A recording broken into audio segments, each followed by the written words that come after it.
You never think it'll be the last normal morning of your life. You never wake up and say, "Today's the day everything falls apart." But that's exactly what happened to me on a rainy Tuesday in Portland. I just didn't know it yet. If you're new here, please hit subscribe and join our community of survivors and supporters. Your story matters, and together, we're stronger. The rain was tapping against our kitchen window, a gentle rhythm that usually brought me comfort. But that morning, it felt more like a warning, a steady drumbeat counting down to something I couldn't yet see. I stood at our pristine granite counter, the one Daniel had insisted on installing last spring, methodically preparing his favorite breakfast: 2 eggs over medium, sourdough toast, and Earl Grey tea with exactly 1 teaspoon of honey. Our lake. Oswego home was quiet, almost too quiet. The kind of quiet that feels like holding your breath.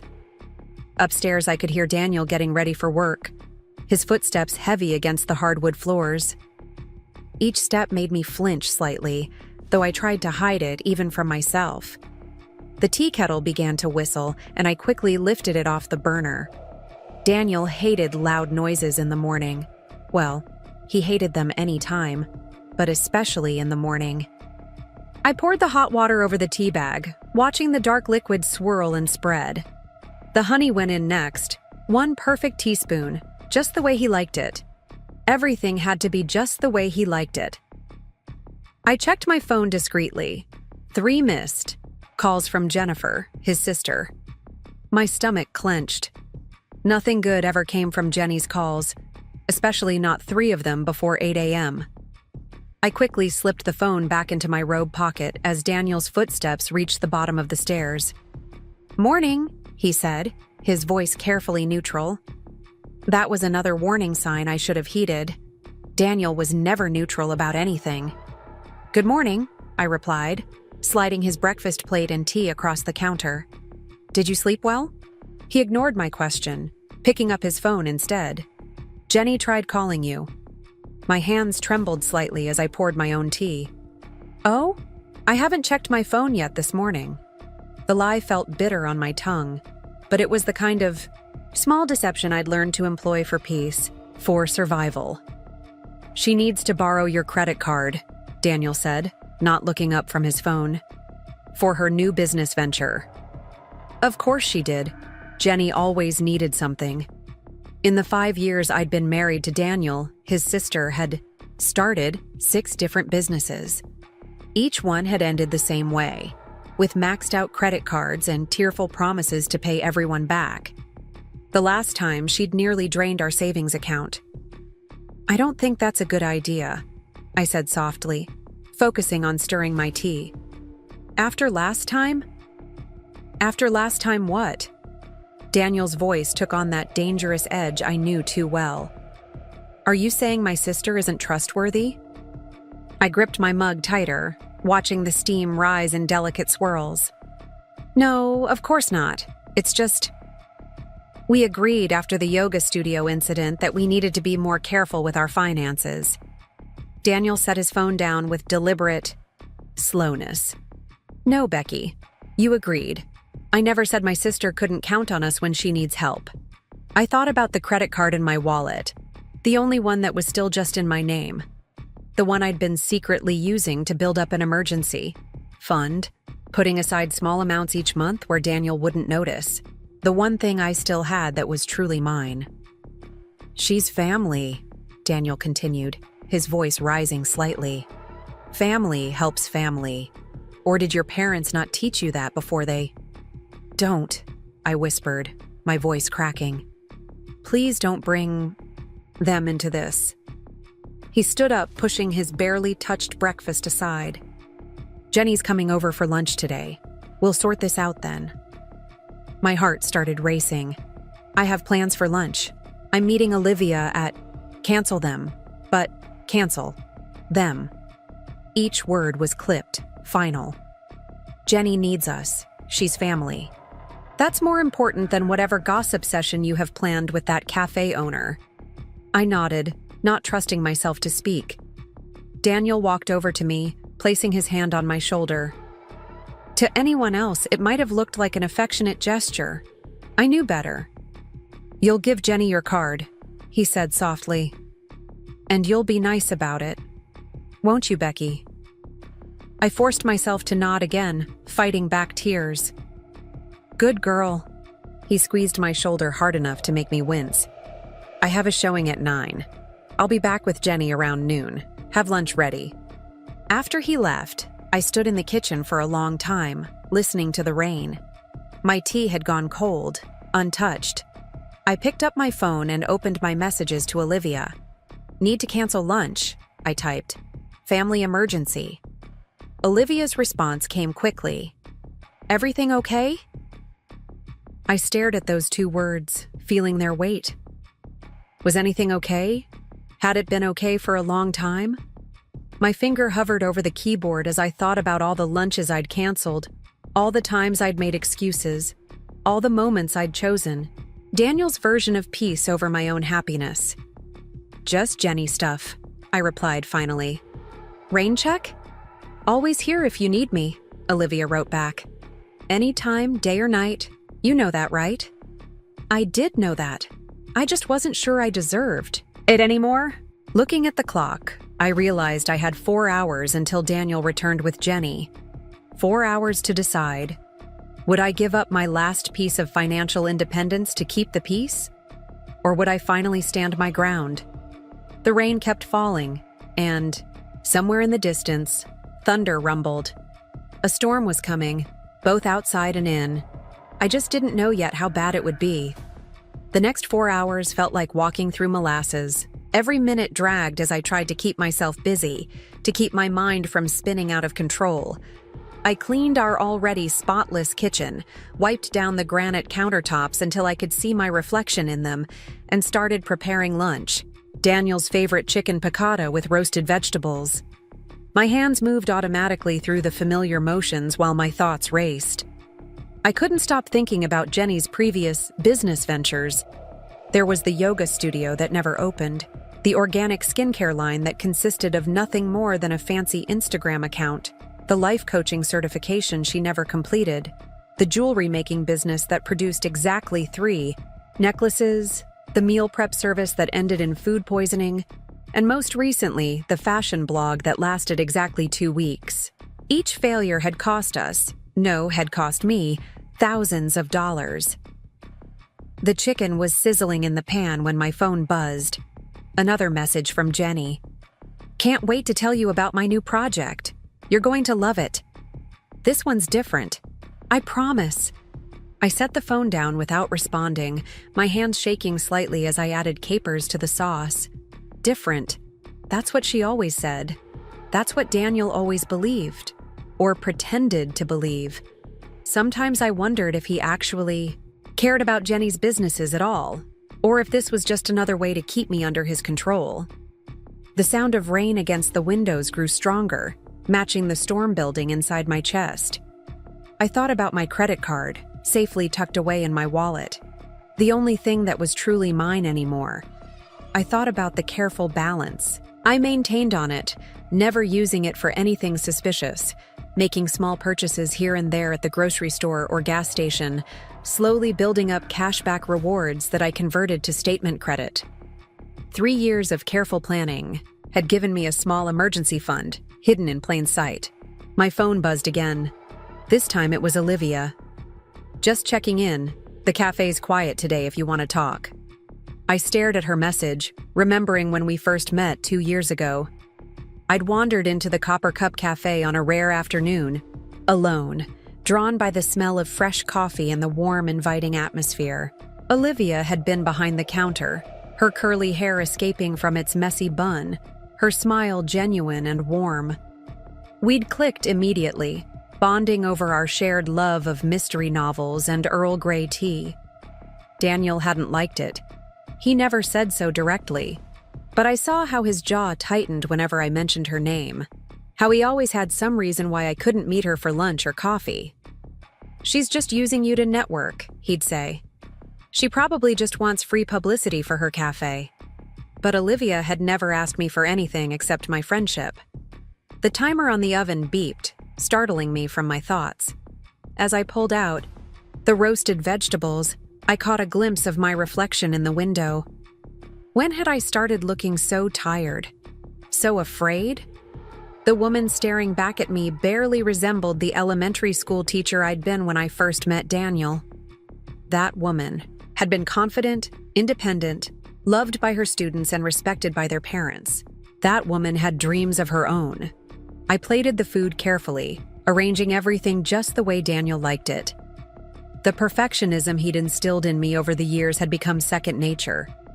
Even now, knowing what was coming, I couldn't help but make sure every detail was perfect.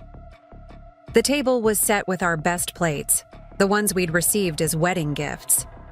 Crystal glasses sparkled in the dim light filtering through the rain-streaked windows. Everything looked beautiful, peaceful even, like a scene from a magazine about perfect homes and perfect lives. The clock on the wall showed 11:45. They'd be here soon. My stomach churned as I remembered the last time Jenny had asked for money. I'd tried to refuse then too, pointing out that we were saving for a down payment on a new house. Preparing and narrating this story took us a lot of time, so if you are enjoying it, subscribe to our channel. It means a lot to us. Now back to the story. Daniel hadn't thrown anything that time, but the bruises on my arms had taken weeks to fade. I found myself walking to our bedroom, drawn to the small jewelry box on my dresser. Inside, beneath tangles of necklaces I never wore anymore, was a small photo. My parents on their last vacation, smiling at the camera from a beach somewhere in Florida. The accident had happened 2 weeks after this photo was taken. Sometimes I wondered if they would recognize me now, if they would be proud of the woman I'd become, or if they would be disappointed in how much I'd let Daniel change me. The sound of a car door slamming jerked me back to the present. Through the bedroom window, I could see Daniel's black BMW in the driveway. Jenny's red Volkswagen pulled in behind it, the one she'd bought with money borrowed from their parents. My heart started racing as I watched them walk toward the house, huddled under a shared umbrella. Jenny was talking animatedly, her free hand gesturing wildly while Daniel nodded along. I hurried back to the kitchen, checking my reflection one last time in the microwave door. My long brown hair was neatly styled, my makeup carefully applied to cover the dark circles under my eyes. I'd chosen my outfit deliberately that morning. A soft blue sweater that Daniel had once complimented, dark jeans that made me feel put together, armor in its own way. The front door opened, bringing with it a gust of cold air and the sound of Jenny's laughter. "Becky!" Daniel's voice called out. "We're home!" Home. When had this house stopped feeling like home? When had it become a battlefield where I constantly fought to keep the peace? "In the kitchen," I called back, proud of how steady my voice sounded. "Lunch is ready." They appeared in the doorway, Jenny shaking water from her umbrella while Daniel hung up his coat. My sister-in-law's face lit up when she saw the spread on the table. "Oh my God, it smells amazing in here. Daniel, you're so lucky to have such a domestic goddess for a wife." The compliment felt like an insult, though I knew Jenny didn't mean it that way. Or maybe she did. With Jenny, it was always hard to tell what was genuine and what was manipulation. "Sit, sit." I gestured to the table, falling into the role of perfect hostess. "Everything's ready." We settled around the table, Daniel at the head, Jenny and I on either side, like a parody of a normal family lunch. I served them both, making sure Daniel's portion was exactly the way he liked it. "So," Jenny began, barely waiting for her plate to be set down, "I have the most exciting news. You know how I've always been interested in wellness and helping people live their best lives?"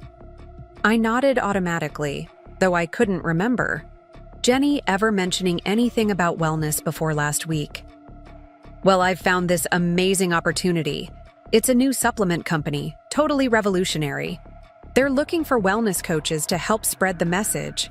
The initial investment is a bit steep, but the potential returns are incredible." My heart sank. Multi-level marketing. Of course. I glanced at Daniel, but his face was unreadable as he cut into his chicken. "The starter kit is only $15,000, Jenny continued enthusiastically. "And that includes all the products, training materials, and your own personal website." The amount hit me like a physical blow. $15,000.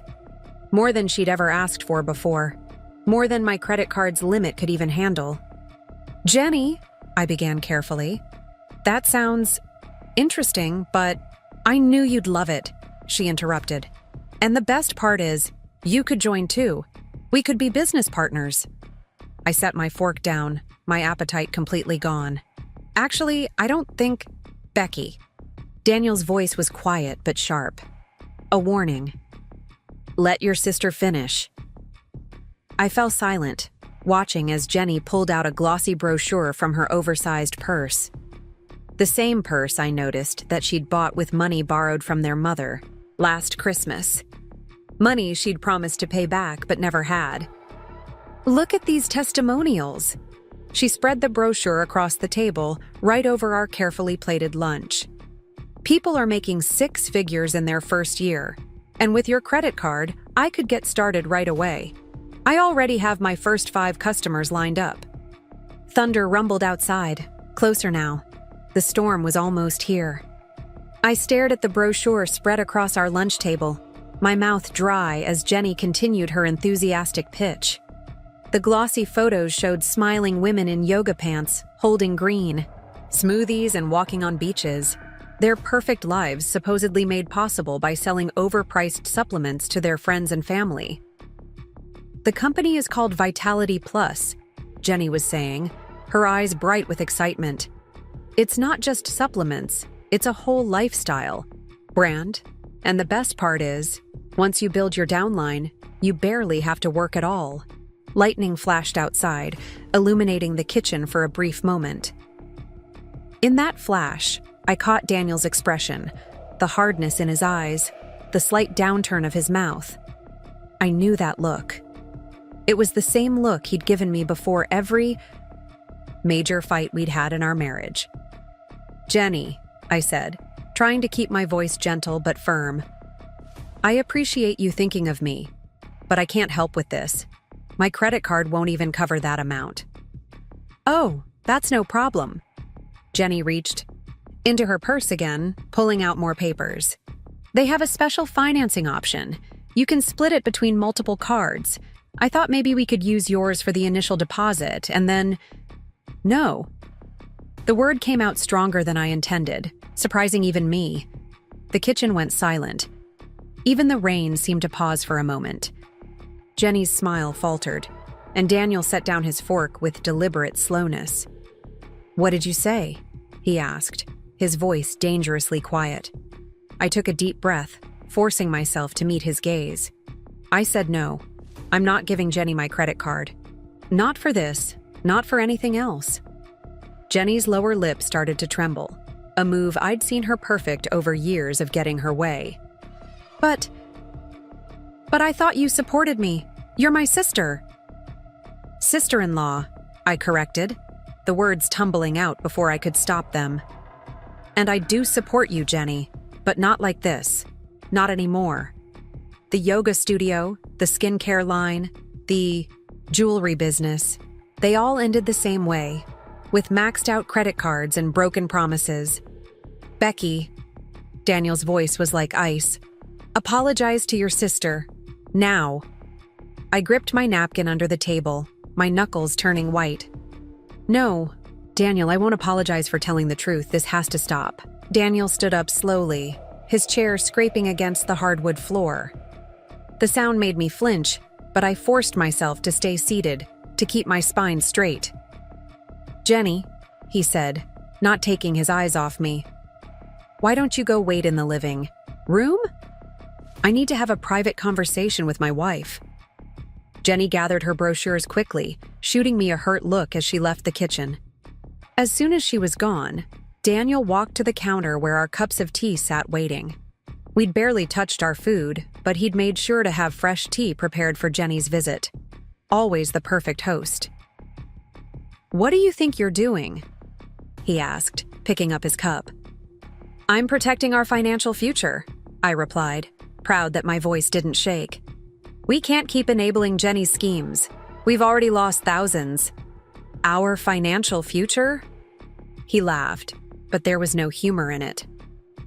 "Last I checked, I'm the one who pays the mortgage. I'm the one who bought you this beautiful house, who gives you everything you want. And you can't do this one thing for my sister?" "That's not fair," I said, standing up to face him. "I work too. I contribute to this household, and that credit card is in my name. Mine." His eyes narrowed. "Everything you have is because of me. Or have you forgotten how I took you in after your parents died? How I gave you a home when you had nothing?" The mention of my parents sent a spike of anger through me. "You didn't take me in, Daniel. We were already dating when they died. And I wasn't nothing. I had my teaching career, my own apartment, my own life." "A life you were failing at," his voice rose. "Teaching finger painting to snot-nosed brats for barely enough money to pay rent? I gave you a real life?" "No," I said, my voice growing stronger with each word. "You didn't give me a life. You took mine away, piece by piece, decision by decision, until there was nothing left but what you wanted me to be." The flash of rage in his eyes should have warned me, but I was too caught up in finally speaking my truth. "I'm not giving Jenny my credit card," I continued. "Not today, not ever. And if you can't respect that, then maybe we need to—" I never got to finish that sentence. In one fluid motion, Daniel flung his cup of hot tea directly at my face. Time seemed to slow down as I watched the amber liquid arc through the air. Then pain. Searing, immediate pain as the scalding tea hit my skin. I screamed, stumbling backward. My hip hit the corner of the counter as I raised my hands to my face. Through my fingers, I could see Daniel standing there, the empty cup still in his hand, his face a mask of cold fury. Jenny appeared in the doorway, her eyes wide. "Oh my God! Becky, are you okay?" The tea had soaked through my blue sweater, the fabric clinging to my burning skin. My face felt like it was on fire, and I could feel the heat spreading down my neck and chest. "Look what you made me do," Daniel said, his voice eerily calm. "If you had just given Jenny the card like I asked, none of this would have happened." I lowered my hands, ignoring the pain as I stared at my husband. In that moment, I saw him clearly for the first time in years. This man wasn't the charming real estate agent who'd swept me off my feet at a friend's barbecue. He wasn't the supportive partner who'd held me through my parents' funeral. He was someone else entirely. Someone cruel. Someone dangerous. "Jenny," he said, not taking his eyes off me. "Go get your purse. Becky's going to give you her card now. Aren't you, honey?" The endearment felt like another splash of hot tea. I watched as Jenny hesitated in the doorway, her expression torn between concern and anticipation. She knew what had just happened was wrong, but she still wanted what she'd come for. "No," I said again, my voice hoarse from screaming. "I'm not." Daniel took a step toward me, but this time I didn't flinch. The pain from the tea had awakened something in me, a clarity I hadn't felt in years. "What did you say?" he asked, his voice dropping to that dangerous quiet again. I said no. Each word was clear, deliberate. "And if you touch me again, I'm calling the police." He laughed, the sound sharp and ugly. "The police? And tell them what? That you were being selfish and uncooperative, and I accidentally spilled some tea?" "Daniel," Jenny interrupted, her voice small. "Maybe we should—" "Shut up!" he snapped at her. "This is your fault too. If you weren't so bad with money, if you could just handle your own life for once, we wouldn't be in this situation." I used their distraction to reach for my phone in my pocket. My hands were shaking, but I managed to press the emergency call button. I didn't raise the phone to my ear, just left it connected in my pocket as Daniel turned back to me. "Last chance. Becky, he said, taking another step forward. "Give Jenny your card and we can forget this whole thing happened. I'll even help you clean up." His words hit me like a physical blow. He actually thought we could come back from this, that I would just hand over my card and go back to playing Happy Families, pretending this afternoon had never happened. "No," I said for the final time. "We're done, Daniel. This marriage is over." The rage that contorted his face should have terrified me, but I felt strangely calm. I heard the front door open, presumably someone responding to my emergency call, just as Daniel reached for me. "You ungrateful bitch," he snarled, grabbing my arm. "After everything I've done for you. Police! Everyone freeze!" The authority in that voice cut through everything else. Daniel dropped my arm immediately, taking a step back. Two officers appeared in the kitchen doorway, taking in the scene. My tea-soaked clothes, my reddened face, the broken cup on the floor. "Ma'am," one of the officers said to me, "are you all right? Do you need medical attention?" I nodded, feeling tears finally start to fall. He threw hot tea at me because I wouldn't give him my credit card. The next few minutes were a blur of activity. The officers separated us, taking statements. An ambulance was called. Jenny disappeared somewhere in the chaos, though I caught a glimpse of her being questioned by one of the officers. As a paramedic examined my burns, I could hear Daniel's voice from the other room, smooth and reasonable. "It was an accident. She's very emotional. If you knew how much I've done for her." But it didn't matter anymore. His words couldn't reach me. The tea had burned away the last of my illusions, and I knew with absolute certainty that I would never let him hurt me again. The emergency room lights were harsh and unforgiving as I sat on the examination table, still wearing my tea-soaked sweater. The burning sensation had subsided to a dull throb, but every movement sent fresh waves of pain across my chest and neck. A kind-faced nurse named Sarah had given me a hospital gown to change into, but I couldn't bring myself to move just yet. "Mrs. Mitchell?" A doctor entered the room, her white coat pristine against the sterile surroundings. "I'm Dr. Rodriguez. Can you tell me what happened?" I opened my mouth to explain, but the words stuck in my throat. "How do you tell a stranger that your husband of 5 years threw scalding tea at you because you refused to fund his sister's latest pyramid scheme? How do you admit that you've been living in fear for so long that this act of violence felt almost inevitable?" "Take your time," Dr. Rodriguez said gently, pulling up a chair. "The police officers gave me a brief overview, but I'd like to hear it from you."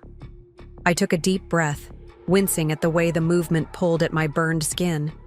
"My husband threw hot tea at me during an argument." The words came out flat, emotionless. "He was angry because I wouldn't give my credit card to his sister." Dr. Rodriguez nodded, making notes in her chart. "And this is the first time he's physically hurt you?" I started to nod, then stopped. Was it the first time? What about the bruises from grabbed arms? The accidental shoves? The times he'd thrown things near me but not at me? Where exactly was the line between intimidation and abuse? I'm not sure, I admitted, my voice barely above a whisper. The doctor set down her chart and looked at me directly. "Mrs. Mitchell, may I call you Rebecca?" I nodded. "Rebecca, what happened today was assault. The burns on your face, neck, and chest are second degree in some areas. You'll need treatment and follow-up care, but I'm also concerned about your overall safety." Safety. The word echoed in my mind. When was the last time I'd felt truly safe in my own home? "I have some resources I'd like to share with you," Dr. Rodriguez continued, pulling out several pamphlets from her coat pocket. "There's a domestic violence support center here in Portland that provides counseling, legal assistance, and temporary housing if you need it." My first instinct was to protest. I wasn't a victim of domestic violence. That happened to other people, didn't it? But then I remembered the look in Daniel's eyes as he threw the tea. the cold calculation in his voice as he tried to convince the police it was an accident.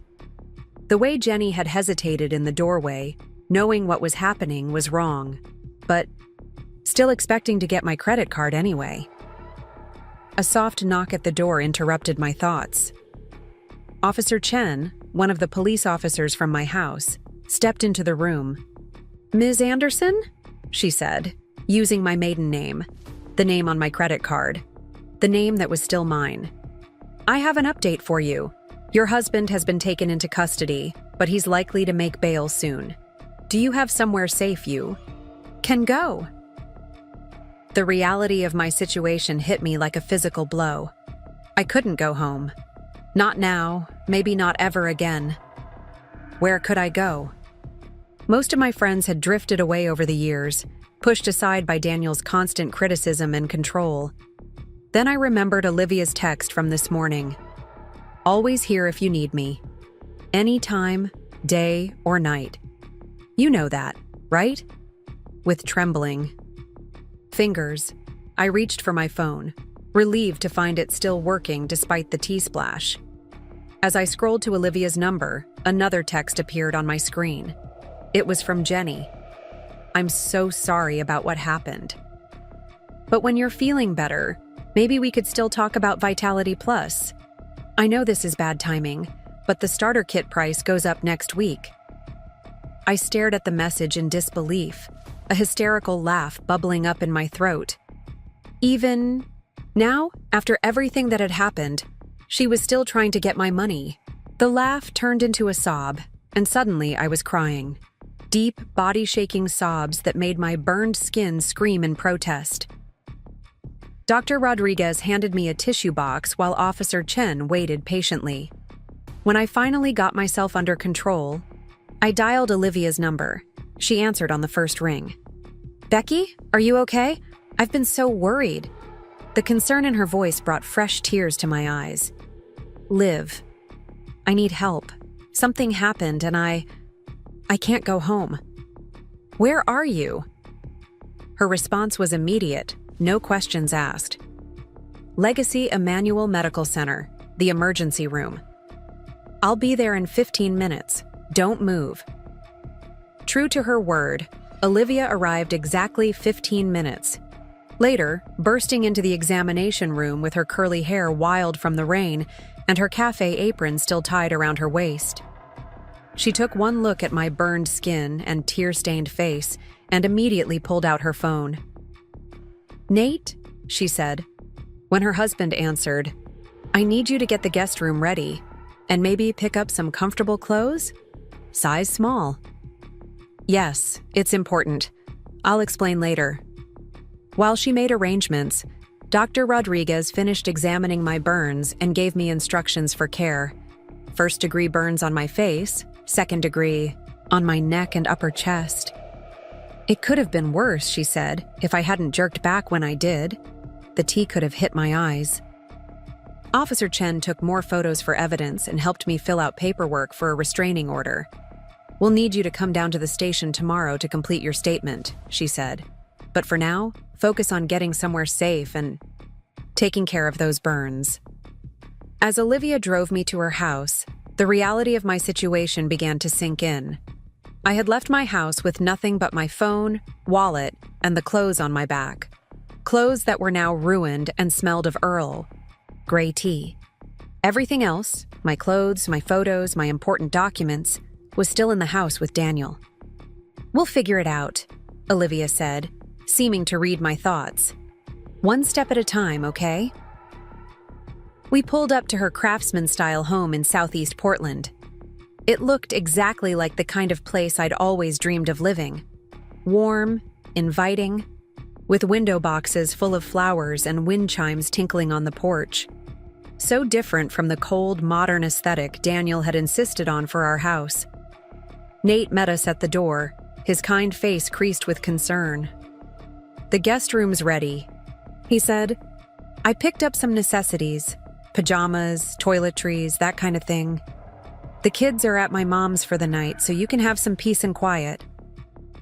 The mention of peace and quiet brought another wave of tears to my eyes. When was the last time I'd experienced either of those things? In my house, there was always tension, always the need to monitor Daniel's moods, always Jenny's latest crisis demanding attention. Olivia helped me up to the guest room, which was painted a soft sage green and had a quilted bedspread that looked like something my grandmother might have made. On the bed were shopping bags full of new clothes, still with tags attached. "The bathroom's through there," Olivia said, pointing to a door. "Dr. Rodriguez said you can shower as long as you're gentle with the burned areas. I'll make some chamomile tea, unless you'd rather not have tea right now." The question made me laugh despite everything. Maybe just water for now. Left alone in the guest room, I caught sight of myself in the mirror over the dresser. My face was red and blotchy from the burns, my mascara smeared from crying. But it was my eyes that held my attention. They looked different somehow. Clearer, more focused. The fear was still there, but there was something else too. Determination, maybe. Or hope. I peeled off my ruined sweater carefully, wincing as the fabric pulled away from my burned skin. In the bathroom mirror, I could see the full extent of the damage. An angry red patch spreading across my chest and up my neck, already starting to blister in places. Physical evidence of what Daniel had done to me. What I had let him do to me. For far too long. The shower was both agony and relief. The warm water stinging my burns but washing away the lingering smell of tea. And the last traces of my life. With Daniel. As I dried off and changed into the soft new pajamas Nate had bought, I heard voices downstairs. Olivia talking to someone on the phone. "Yes, we have room. No, it's not an imposition. As long as she needs. I don't care what he says. She's not going back there." I sat on the edge of the bed, running my fingers over the quilted pattern. Everything felt surreal, like I was watching someone else's life unfold. This morning, I had been making Daniel's breakfast, trying to keep the peace. Now I was in a different house, wearing borrowed clothes, with burns on my skin and a restraining order in process. A light knock at the door pulled me from my thoughts. Olivia entered carrying a glass of water and a small white pharmacy bag.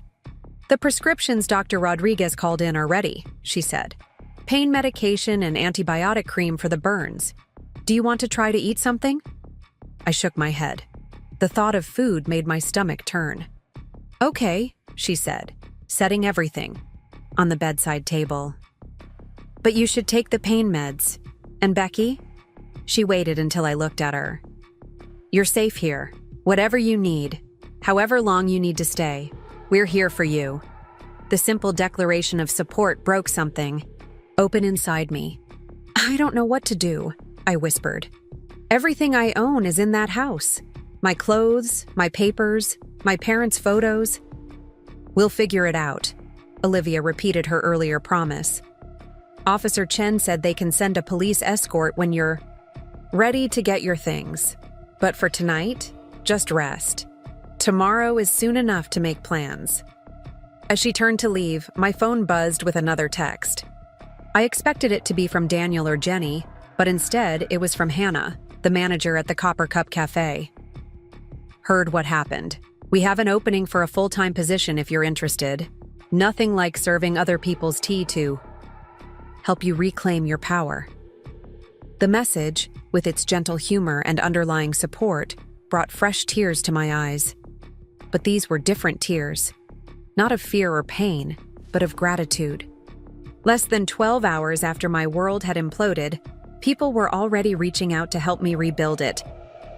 Sleep didn't come easily that first night in Olivia's guest room.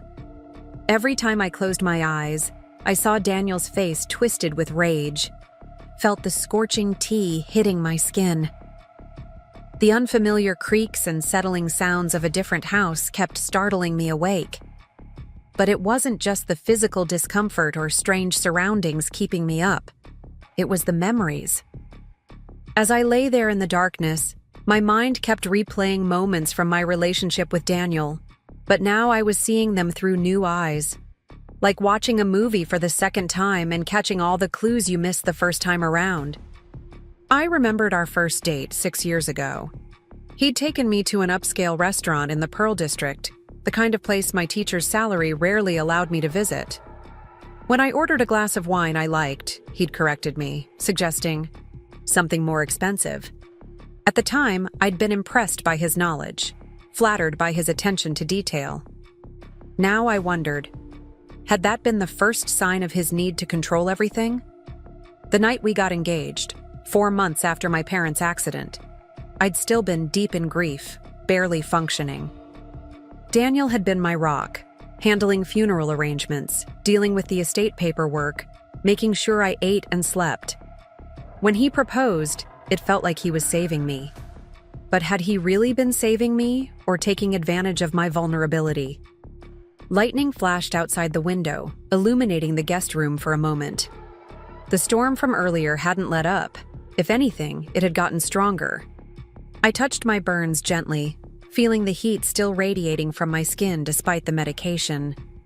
The pain kept me anchored in the present, even as my mind continued its journey through the past. Our wedding day. I'd wanted something small, intimate.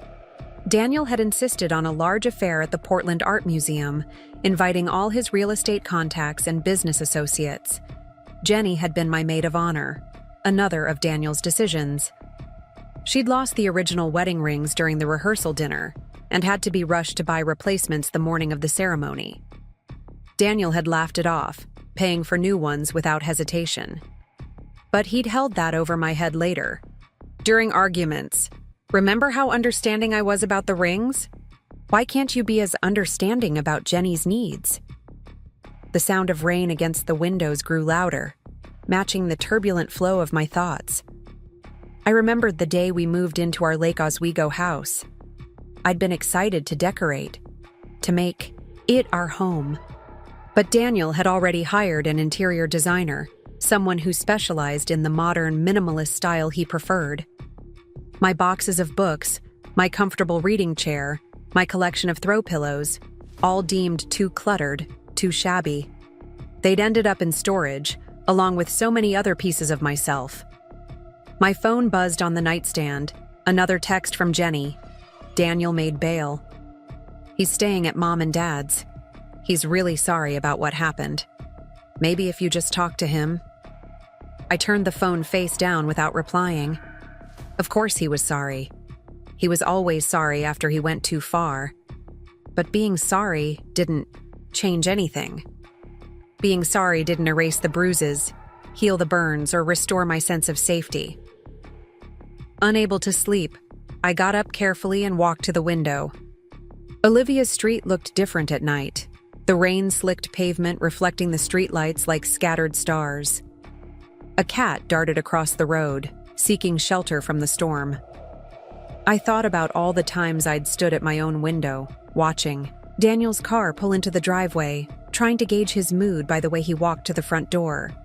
When had I become so hyper-vigilant? When had I started measuring my words, monitoring my actions, modifying my behavior to avoid his anger? It hadn't happened overnight. Like water wearing away at a rock, Daniel's control had eroded my independence so gradually I hardly noticed it happening. First, it was small things. He didn't like the way I dressed for work. Too casual, he said, not befitting the wife of a successful real estate agent. So I changed my wardrobe. He thought my friends from the school were too loud, too unprofessional. So I saw them less and less. He felt my career wasn't ambitious enough. So I quit teaching, the job I'd loved, to help him network and maintain our social obligations. Then there were the bigger things. The joint bank account where my paychecks went but only he had access. The credit cards in his name that I was allowed to use but only with his permission. The one card in my name that he'd been trying to get me to give to Jenny, my last piece of financial independence. A soft knock at the door interrupted my thoughts.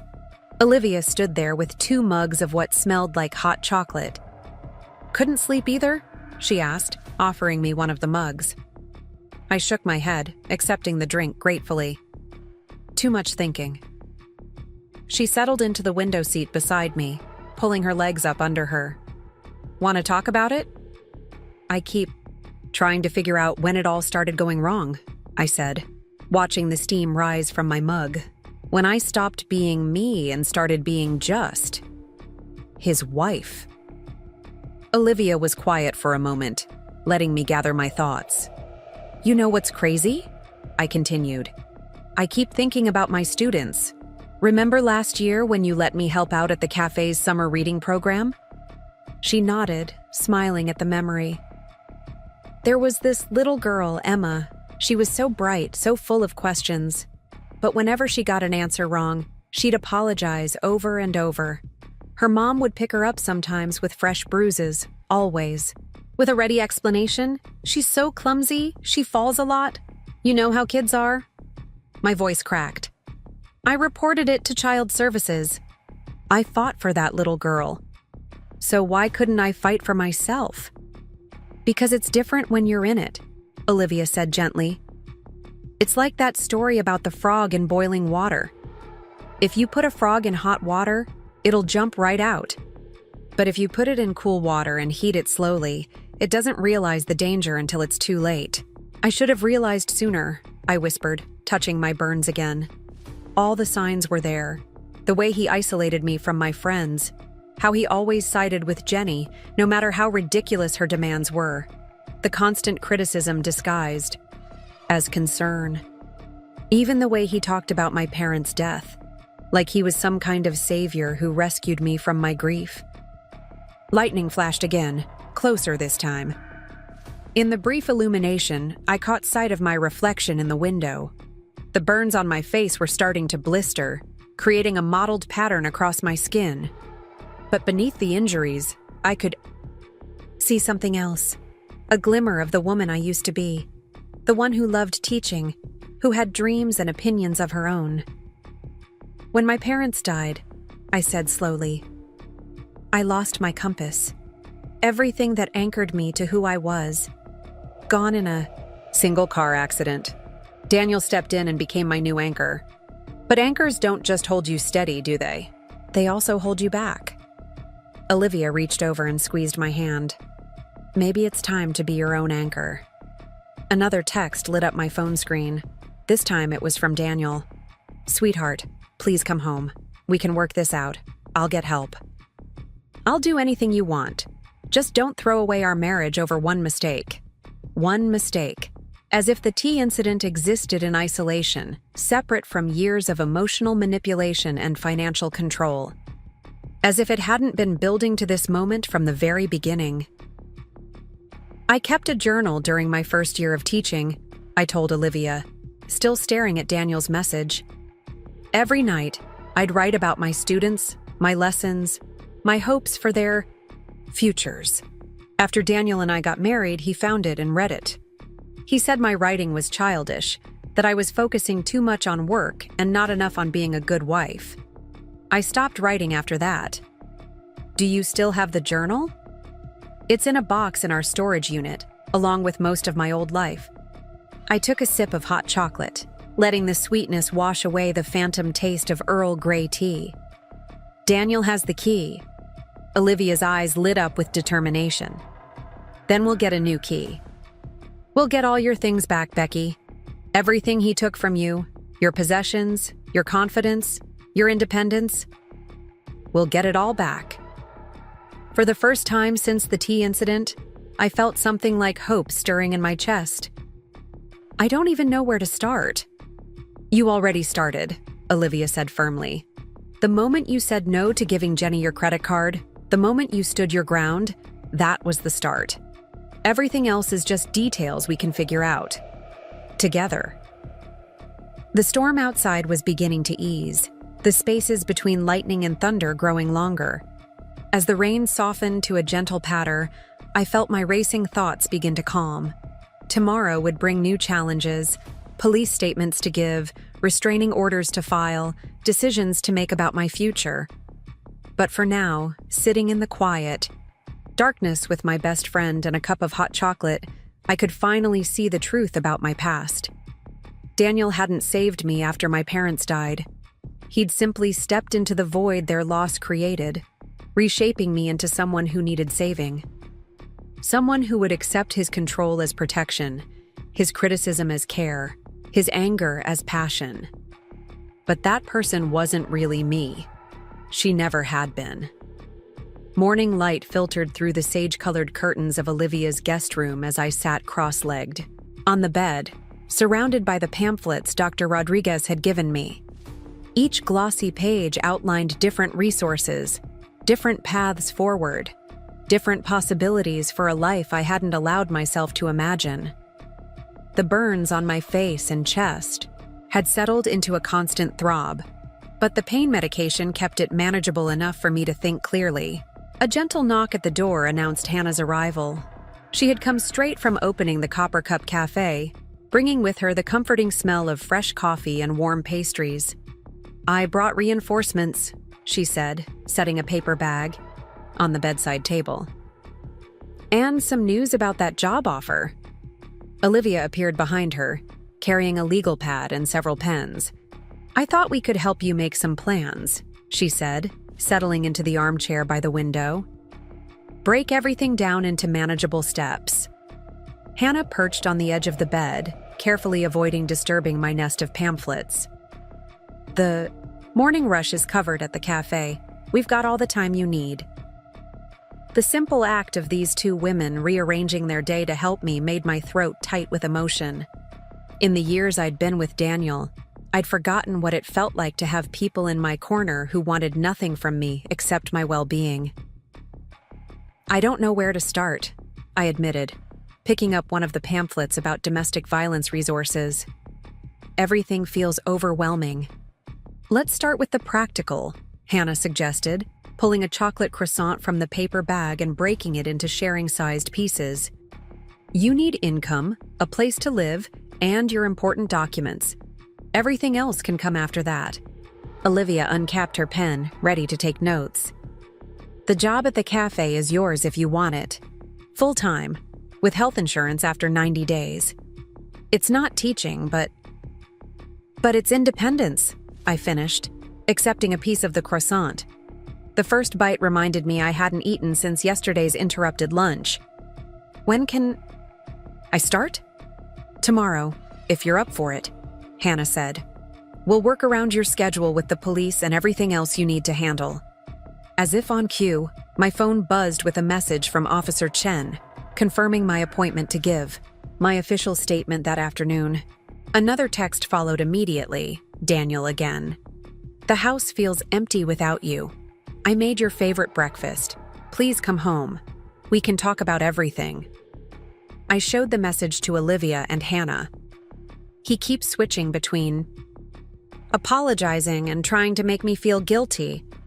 Last night it was all about how sorry he was, how he'll get help. This morning it's about how much he's suffering without me. "Classic manipulation?" Hannah said, her voice hard. She'd left an abusive relationship herself years ago, though I'd only learned this recently. He's trying every button he knows to push, hoping one will work. The hardest part is, I paused, struggling to articulate the confusion in my heart. Part of me still loves the person I thought he was. The man who held me through my parents' funeral, who seemed so strong and caring. Was any of that real? "Maybe it was," Olivia said gently. "But even if it was, it doesn't excuse what he became. You can acknowledge the good memories while still recognizing that the relationship is toxic now." The words hit home in a way nothing else had. I could keep the memories of the good times without using them as a reason to go back. I could honor the past without sacrificing my future. My phone buzzed again, Jenny this time. "Mom and Dad want to have a family meeting. They say we can work this out if everyone just calms down." Daniel agreed to counseling. "Please don't throw away your marriage over one bad day." The message sparked something in me. Not guilt or doubt, but anger. Pure, clarifying anger. "One bad day," I read aloud, my voice shaking. As if yesterday existed in isolation, as if it wasn't the culmination of years of control and manipulation, as if it hadn't been building from the moment I said I do. Olivia was already writing in her legal pad. Channel that anger into action. What do you want your life to look like? Not what Daniel wants, not what his family wants. What do you want? The question stopped me short. What did I want? I'd spent so long considering everyone else's wants and needs that I'd almost forgotten how to want things for myself. I want. I started slowly, then gained momentum. I want to feel safe. I want to make my own decisions about money and work and what I wear and who I spend time with. I want to write in my journal again without anyone reading it and telling me my thoughts are wrong. I want to help people without being called naive. I want to teach again, eventually. Write it all down, Hannah encouraged. Every single thing you want, no matter how small or big it seems. For the next hour, we filled pages with my hopes and dreams, my practical needs and wild aspirations. Some were immediate: find an apartment, get my documents from the house, file for divorce. Others were longer term: renew my teaching certificate, start a savings account, maybe even write a book someday. As we worked, my phone kept buzzing with messages from Daniel, Jenny, and their parents. Each one tried a different approach: guilt, love, anger, reason. But with each message, my resolve grew stronger. I could see the manipulation now, the way they all worked together to wear down my boundaries. I need to block their numbers, I said finally, picking up my phone. At least for now. Everything should go through the lawyer once I have one. Speaking of lawyers, Olivia said, I have a recommendation. Her name is Rachel Martinez. She helped my cousin through her divorce last year. She specializes in cases involving domestic violence. The term still made me flinch slightly, but I couldn't deny its accuracy anymore. What happened with the tea wasn't an isolated incident of anger. It was domestic violence, the physical manifestation of years of emotional and financial abuse. Can you call her for me? I asked. See if she can meet soon? While Olivia made the call, Hannah helped me make a list of everything I needed to retrieve from the house. We'll go with the police escort, she said firmly. No trying to sneak back when Daniel's at work. It's too dangerous. The croissant was long gone, but its sweetness lingered as we planned my new life piece by piece. Each decision, each item crossed off our list, felt like reclaiming a small part of myself. Rachel can see you tomorrow morning, Olivia announced, ending her call. 9 a.m., I'll drive you. I looked at the pages of notes we'd generated, each one representing a step toward freedom. The path ahead would be difficult, but for the first time in years, it was my path to choose. There's something else I need to do first, I said, picking up my phone one last time. Before I could second-guess myself, I opened my banking app and transferred every penny from my personal credit card's cashback rewards into a new account, one Daniel had no access to. It wasn't much, but it was a start. More importantly, it was mine. The sound of children playing drifted in through the window. Olivia's kids were due home from their grandparents' house soon. Normal life was continuing all around us, even as I sat here dismantling and rebuilding my entire world. Hannah, I said, turning to face her directly. About that job offer. I want to start today, even if it's just for an hour or two. I need to do something normal, something productive. She smiled. The afternoon shift starts at 3. That gives you time for your police statement and maybe a short training session before we close. You sure you're up for it? I touched my burns gently. They still hurt, but the pain was clarifying rather than debilitating. I need this. I need to prove to myself that I can do something on my own, even if it's just learning to make coffee. You can do anything you set your mind to, Olivia said, squeezing my hand. You already proved that when you stood up to Daniel yesterday. Everything else is just details. A text notification lit up my phone screen one last time before I blocked. The numbers. The police are overreacting. Jenny's devastated. Our parents are disappointed. Is this really how you want things to end? Over a cup of tea? I stared at the message, seeing it for what it was. One last attempt to minimize the abuse, to make me doubt my own experience. But I wasn't that woman anymore, the one who would accept blame for someone else's actions. No, I said out loud, my voice strong and clear. This isn't ending over a cup of tea. This is ending because I choose me. I choose freedom. I choose life. With those words, I blocked their numbers, turned off my phone, and stood up. There were statements to give, jobs to learn, lawyers to meet, and a whole new life to build. But for the first time in years, I was ready to face it all. Not as Daniel's wife, not as Jenny's enabler, but as myself. Just myself. The police station hummed with quiet efficiency as Officer Chen led me through the maze of desks and corridors. My borrowed clothes felt strange against my healing burns, a constant reminder of how much had changed in just 24 hours. The statement I'd just given felt both liberating and terrifying.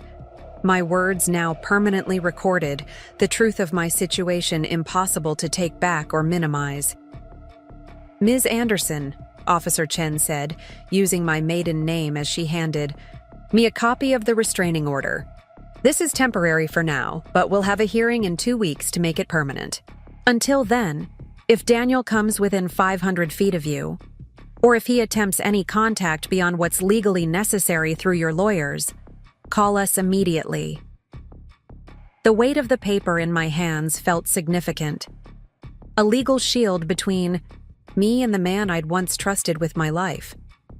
Rachel Martinez, my newly retained lawyer, reviewed the document carefully before placing it in her briefcase.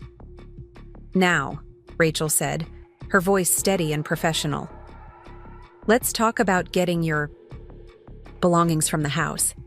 The police can provide an escort tomorrow morning at 10. I suggest we make it quick and focused, essential items only. Documents, irreplaceable personal items, anything of significant financial or sentimental value. The thought of returning to the house made my stomach clench, but I nodded. Daniel has a showing scheduled for tomorrow morning. He never misses those, no matter what's happening in his personal life. Perfect, Rachel replied, making a note in her planner. That reduces the chance of confrontation. Do you have a list prepared? I pulled out the carefully written inventory Olivia had helped me create. Important documents first: birth certificate, social security card, passport, teaching credentials, bank statements. Then practical items: clothes, laptop, essential toiletries. Finally, the irreplaceables: my parents' photo albums, my grandmother's jewelry, my teaching journals. The storage unit, I remembered suddenly. Daniel has things of mine in storage: furniture, books, mementos, things he said didn't fit his aesthetic. Rachel's expression hardened slightly. Classic controlling behavior, removing your personal items to erase your identity from the shared space. We'll add the storage unit to our list of assets to discuss during divorce proceedings. For now, let's focus on what's in the house. As we finalized the plans for tomorrow's retrieval, my phone vibrated with a message from Hannah. My first shift at the Copper Cup had gone well, despite my nervousness and the curious looks from customers who noticed my burns. The simple act of learning something new, how to operate the espresso machine, the proper way to steam milk, the cafe's special recipes, had given me a sense of accomplishment I hadn't felt in years. Officer Chen walked us out to the parking lot, where Olivia was waiting to drive me to my afternoon appointment with the domestic violence counselor. The Portland rain had finally stopped, leaving everything looking clean and renewed. Remember, Officer Chen said as we prepared to leave, document everything. Any attempts at contact, any suspicious activity, any threats or promises from Daniel or his family. It all helps build your case. The counseling center was housed in a modest building near Washington Park, its entrance partially hidden by flowering rhododendrons. The waiting room walls were covered with artwork created by survivors, paintings, collages, and photographs that told stories of pain and healing. My counselor, Grace Sullivan, had kind eyes and a quiet strength about her. Her office felt more like a living room than a clinical space, with comfortable chairs and soft lighting. She listened without judgment as I shared my story, occasionally asking gentle questions that helped me see patterns I hadn't recognized before. Financial abuse often goes hand in hand with emotional and physical abuse, she explained. The gradual erosion of independence, the constant demands from family members, the control over your career choices. These are all forms of abuse that can be just as damaging as physical violence. Her words helped me understand why the E.T. incident had been such a turning point. It wasn't just the physical pain or the shock of the attack. It was the way it had made visible what had been invisible for so long. After the session, Olivia drove me to the bank where I'd arranged to open a new account. The banker, a woman named Sarah, helped me set up everything under my maiden name, with security measures in place to prevent unauthorized access. We see this more often than you might think, she said quietly as she processed the paperwork. There's a reason domestic violence resources recommend establishing separate finances as one of the first steps toward independence. Back at Olivia's house, we found Nate and the kids setting up for a movie night. 10-year-old Maya immediately ran to hug me, careful of my burns. Her 7-year-old brother Lucas followed more shyly, offering me a drawing he'd made. "It's you. Making coffee," he explained proudly. "Mom said you're going to work at the Copper Cup like Hannah." The simple picture, a stick figure behind a counter, surrounded by cups and hearts, brought tears to my eyes. This was what family should feel like: unconditional love, support without demands, acceptance without judgment. That evening, as we all gathered in the living room for pizza and movies, my phone buzzed with an email from Rachel. She'd filed the initial divorce paperwork and had a strategy meeting scheduled for next week. The subject line was simple but powerful. Moving forward. Later, alone in the guest room, I opened my new journal, a gift from Hannah during my training shift. The blank pages seemed to hold infinite possibilities. I began to write, not about Daniel or the tea incident, but about my hopes for the future, about teaching again someday, about maybe having my own apartment filled with books and comfortable furniture, about rebuilding friendships and rediscovering old passions. A soft tap at the door interrupted my writing. Maya stood there in her pajamas, holding something behind her back. "Mom said you might not want tea anymore," she said seriously. "So I made you hot chocolate, with extra marshmallows, because marshmallows make everything better." The simple gesture of kindness from this child who barely knew me but offered comfort anyway made something shift inside my heart. This was what healing looked like. Not one dramatic moment, but a series of small kindnesses, tiny steps forward, gentle reminders that I deserved better. I took the hot chocolate, making room for Maya to sit beside me on the bed. She pointed to my journal. "What are you writing about?" "The future," I said, sipping the sweet drink. "About all the possibilities ahead." She nodded sagely. "Mom says you're brave. She says you're like a butterfly coming out of a cocoon." The metaphor struck me as particularly apt. The process of emerging from a cocoon was supposed to be difficult. The struggle itself was what made the butterfly strong enough to fly. Tomorrow would bring new challenges. Going back to the house, facing the physical remnants of my life with Daniel, beginning the long process of disentangling our lives legally and financially. But tonight, sitting with this sweet child, drinking hot chocolate and writing about the future, I felt something I hadn't experienced in years. Peace. Maya fell asleep leaning against my shoulder as I continued writing, filling pages with plans and dreams. Outside, the Portland night was clear, for the first time in days, stars visible between the branches of Olivia's maple tree. Each star seemed to represent a possibility, a potential path forward. I touched my healing burns gently, feeling the way the skin was already beginning to repair itself. The human body was remarkable in its ability to heal, to grow stronger at the broken places. The heart, I was learning, could do the same. Morning frost coated the windows of the police cruiser as we pulled up to my former home. The Lake Oswego street was quiet, most residents already gone for work. Daniel's BMW was noticeably absent from the driveway, just as we'd planned. Officer Chen parked behind the moving truck Nate had borrowed from his construction company. 20 minutes, she reminded me gently. We want to be gone before he returns from his showing. Are your friends ready? Through the rear window, I could see Olivia, Hannah, and Marcus from the cafe pulling on work gloves. They'd all taken the morning off to help, forming an efficient moving crew. Rachel Martinez stood by her car, phone in hand, ready to document everything we removed from the house. The key felt heavy in my hand as I approached the front door. Just 4 days had passed since I'd fled this house, but it felt like stepping into another lifetime.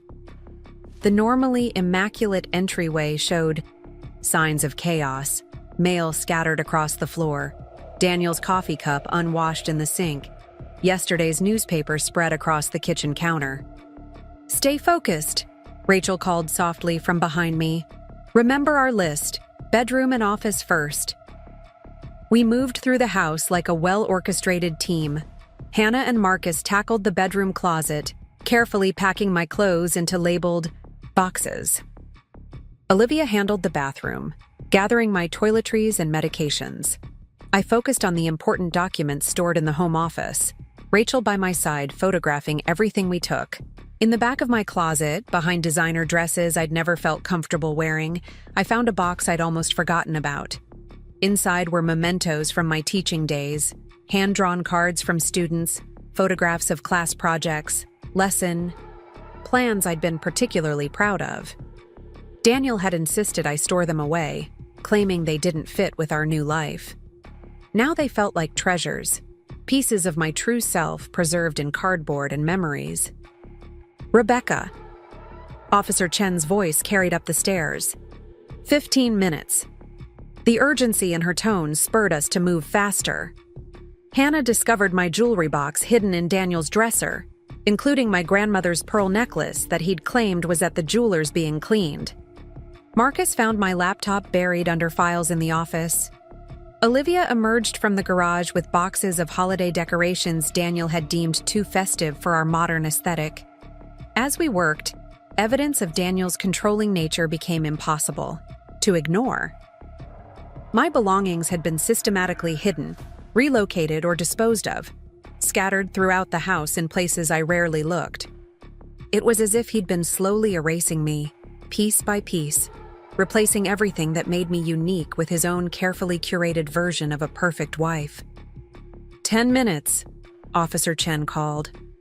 In the kitchen, I paused at the spot where the tea incident had occurred. The floor had been meticulously cleaned, all evidence of violence erased. But on the counter sat a new box of my favorite Earl Grey tea, Daniel's latest attempt at manipulation. Beside it lay a handwritten note. "I miss our morning routine. Please come home." "Leave it," Rachel said firmly, noting my hesitation. "It's all documented in the police report. Focus on what you need, not what he wants you to see." A photo on the refrigerator caught my eye. Daniel and me at his company Christmas party last year. I was wearing a dress he'd chosen, my smile tight and artificial. I removed the photo, not to keep, but to remind myself how far I'd come in just a few days. 5 minutes! We did a final sweep of the house, making sure we hadn't missed anything crucial. In my haste to check the guest room closet, I knocked over a stack of mail. As I gathered the scattered envelopes, a bank statement caught my eye. It was addressed to Jenny, but delivered to our house. Curious, I opened it and felt my heart stop. The statement showed regular transfers from our joint account to Jenny's personal account, dating back months. Small amounts, never more than a few $100s at a time, but adding up to thousands. Daniel had been secretly funding his sister's schemes all along, while simultaneously pressuring me to hand over my credit card. "Rebecca," Officer Chen's voice was urgent now. "We need to leave. Now." Rachel quickly photographed the bank statement before adding it to our evidence file. We hurried to the moving truck, loading the last boxes as a familiar black BMW turned onto the street. "Everyone in your vehicles," Officer Chen commanded. "Ms. Anderson, you're with me." Through the cruiser's window, I watched Daniel's car speed up as he recognized the moving truck in his driveway. But it was too late. We were already pulling away, my belongings safely secured, my support team forming a protective convoy. We regrouped at the Copper Cup, turning the cafe's back room into a temporary storage space. As my friends helped unload boxes, customers offered encouraging smiles and supportive words. News travels fast in Portland's close-knit communities, and the cafe's regulars had quickly become unofficial members of my support network. "You should see this," Hannah said, bringing me a cup of chamomile tea, my new preferred drink. She held up her phone, showing me a social media post from Jenny. "Some people pretend to be victims when they're really just selfish. Family should come first."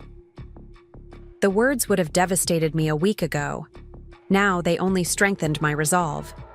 "Family should come first," I agreed, taking a sip of tea. "But real family lifts you up, they don't tear you down." As if to prove my point, the cafe door chimed as Maya and Lucas burst in after school, full of excitement about helping me organize my rescued belongings. Behind them, Nate carried boxes of pizza for what had become our regular family dinner gathering. That evening, surrounded by physical reminders of my past and people invested in my future, I began to truly understand the difference between obligation and love, between control and support. My new friends, my chosen family, asked for nothing in return for their help. Their support came without conditions, their love without demands. Grace, my counselor, had explained that rebuilding a support network was crucial for survivors of domestic abuse. "Abusers isolate their victims," she'd said. "Breaking that isolation is a vital step in breaking the cycle of abuse." Looking around the cafe at the people who'd rallied around me, Olivia managing the impromptu storage system, Hannah training me on coffee preparations between moving boxes, Marcus entertaining the kids with hot chocolate art, Nate discussing security measures with Officer Chen, Rachel organizing our growing evidence file, I realized I wasn't just breaking the cycle of abuse. I was building something new, something stronger. My phone buzzed with a message from the domestic violence support group Grace had recommended. They were offering a workshop on financial independence, followed by a session on rebuilding self-esteem. The old me would have been too ashamed to attend, too worried about appearances. The new me marked both sessions in my calendar. As the evening wound down, Maya presented me with another drawing. This one showed a crowd of stick figures surrounding a central figure with a huge smile. "It's your new family," she explained. "See? There's Mom and Dad, and Hannah and Marcus, and Officer Chen, and Ms. Rachel, and me and Lucas, and all the people who come to the cafe. And you're in the middle, but you're not alone anymore." I hugged her tightly, careful of my healing burns. The physical pain was fading, but more importantly, the emotional wounds were beginning to heal. Each person in this room had played a part in that healing, offering different forms of support that together created a safety net I never knew I needed. Tomorrow would bring new challenges. Rachel was preparing for our first court appearance. Grace wanted to discuss long-term therapy options, and Hannah had promised to start my barista certification training. But tonight, looking at Maya's drawing with its crowd of loving stick figures, I knew I could face whatever came next. Not because I was stronger, though I was, but because I wasn't facing it alone. Steam rose from the espresso machine. As I practiced making another latte, the morning sun streaming through the Copper Cup's windows. 2 weeks had passed since I'd retrieved my belongings from Daniel's house, and the rhythm of cafe life was becoming second nature. The soft whir of grinding beans, the gentle hiss of steaming milk, the quiet murmur of regular customers. These sounds had replaced the tense silence of my former home. Hannah watched as I carefully poured the steamed milk, creating a passable heart pattern on the surface. "You're getting better," she said, pride evident in her voice. "Soon, you'll be ready for the morning rush by yourself." The cafe was empty this early, giving me time to perfect my technique before customers arrived. My burns had faded to pink patches of healing skin, still tender, but no longer requiring bandages. Regulars had stopped staring, and new customers, rarely noticed unless the light hit my face just right. The bell above the door chimed, and Ms. Patricia Thompson walked in. The elderly landlady owned several properties in the Selwood neighborhood, including a small apartment building she'd mentioned to Olivia.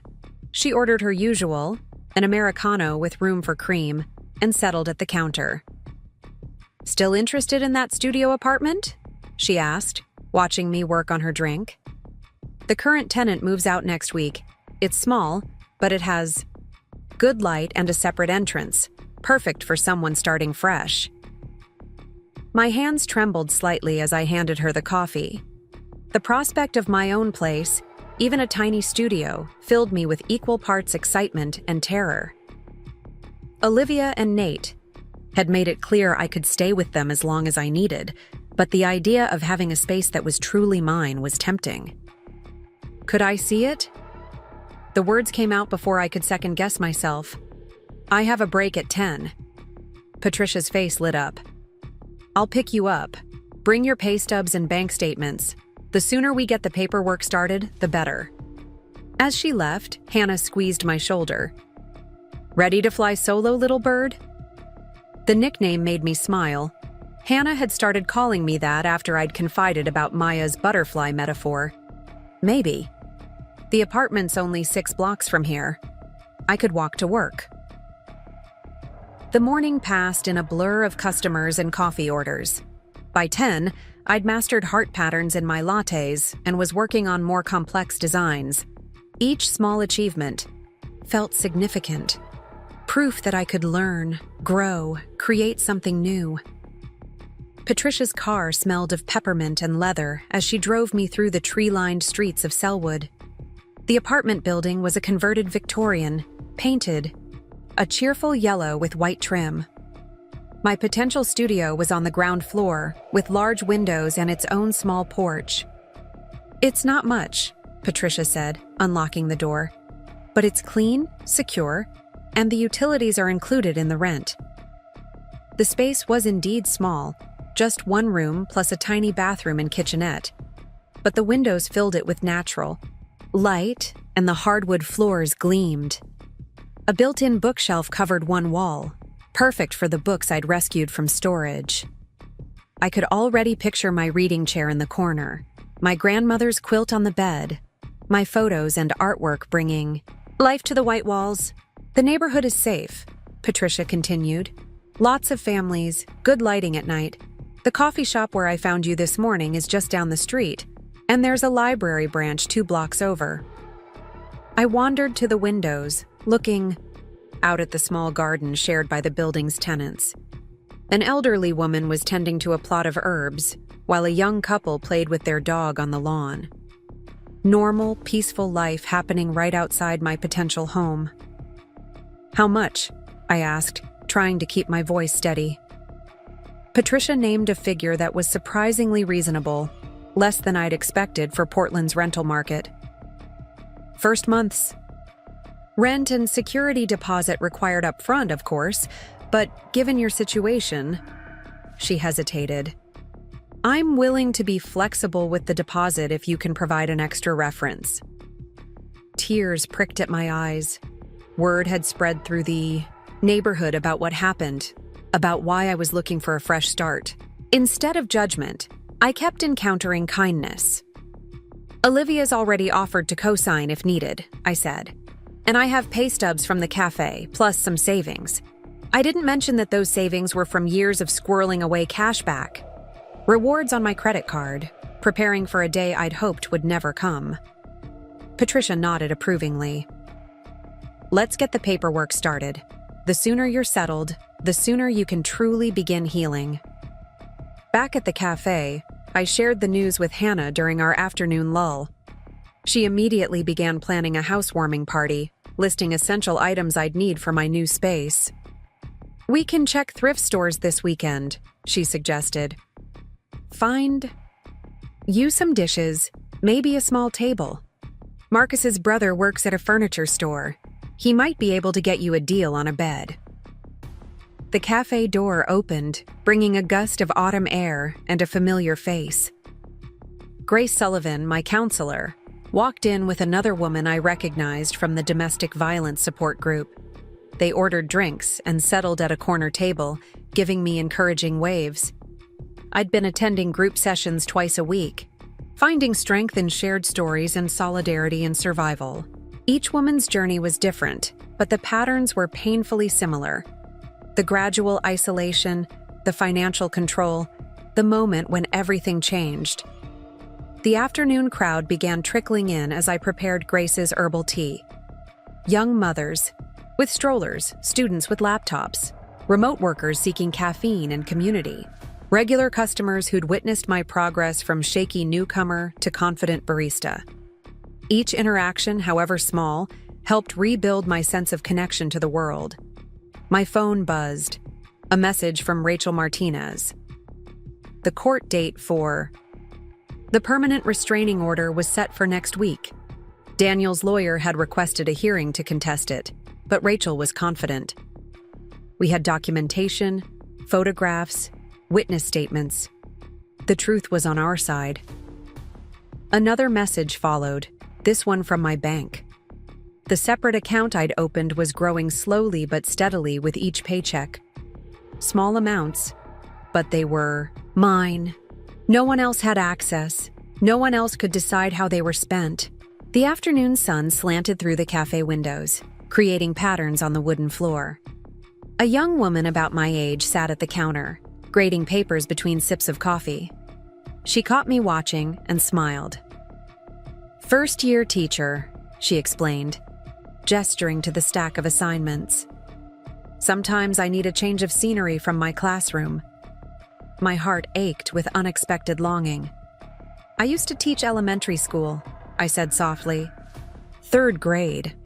Her eyes lit up. Really? We're always looking for good teachers.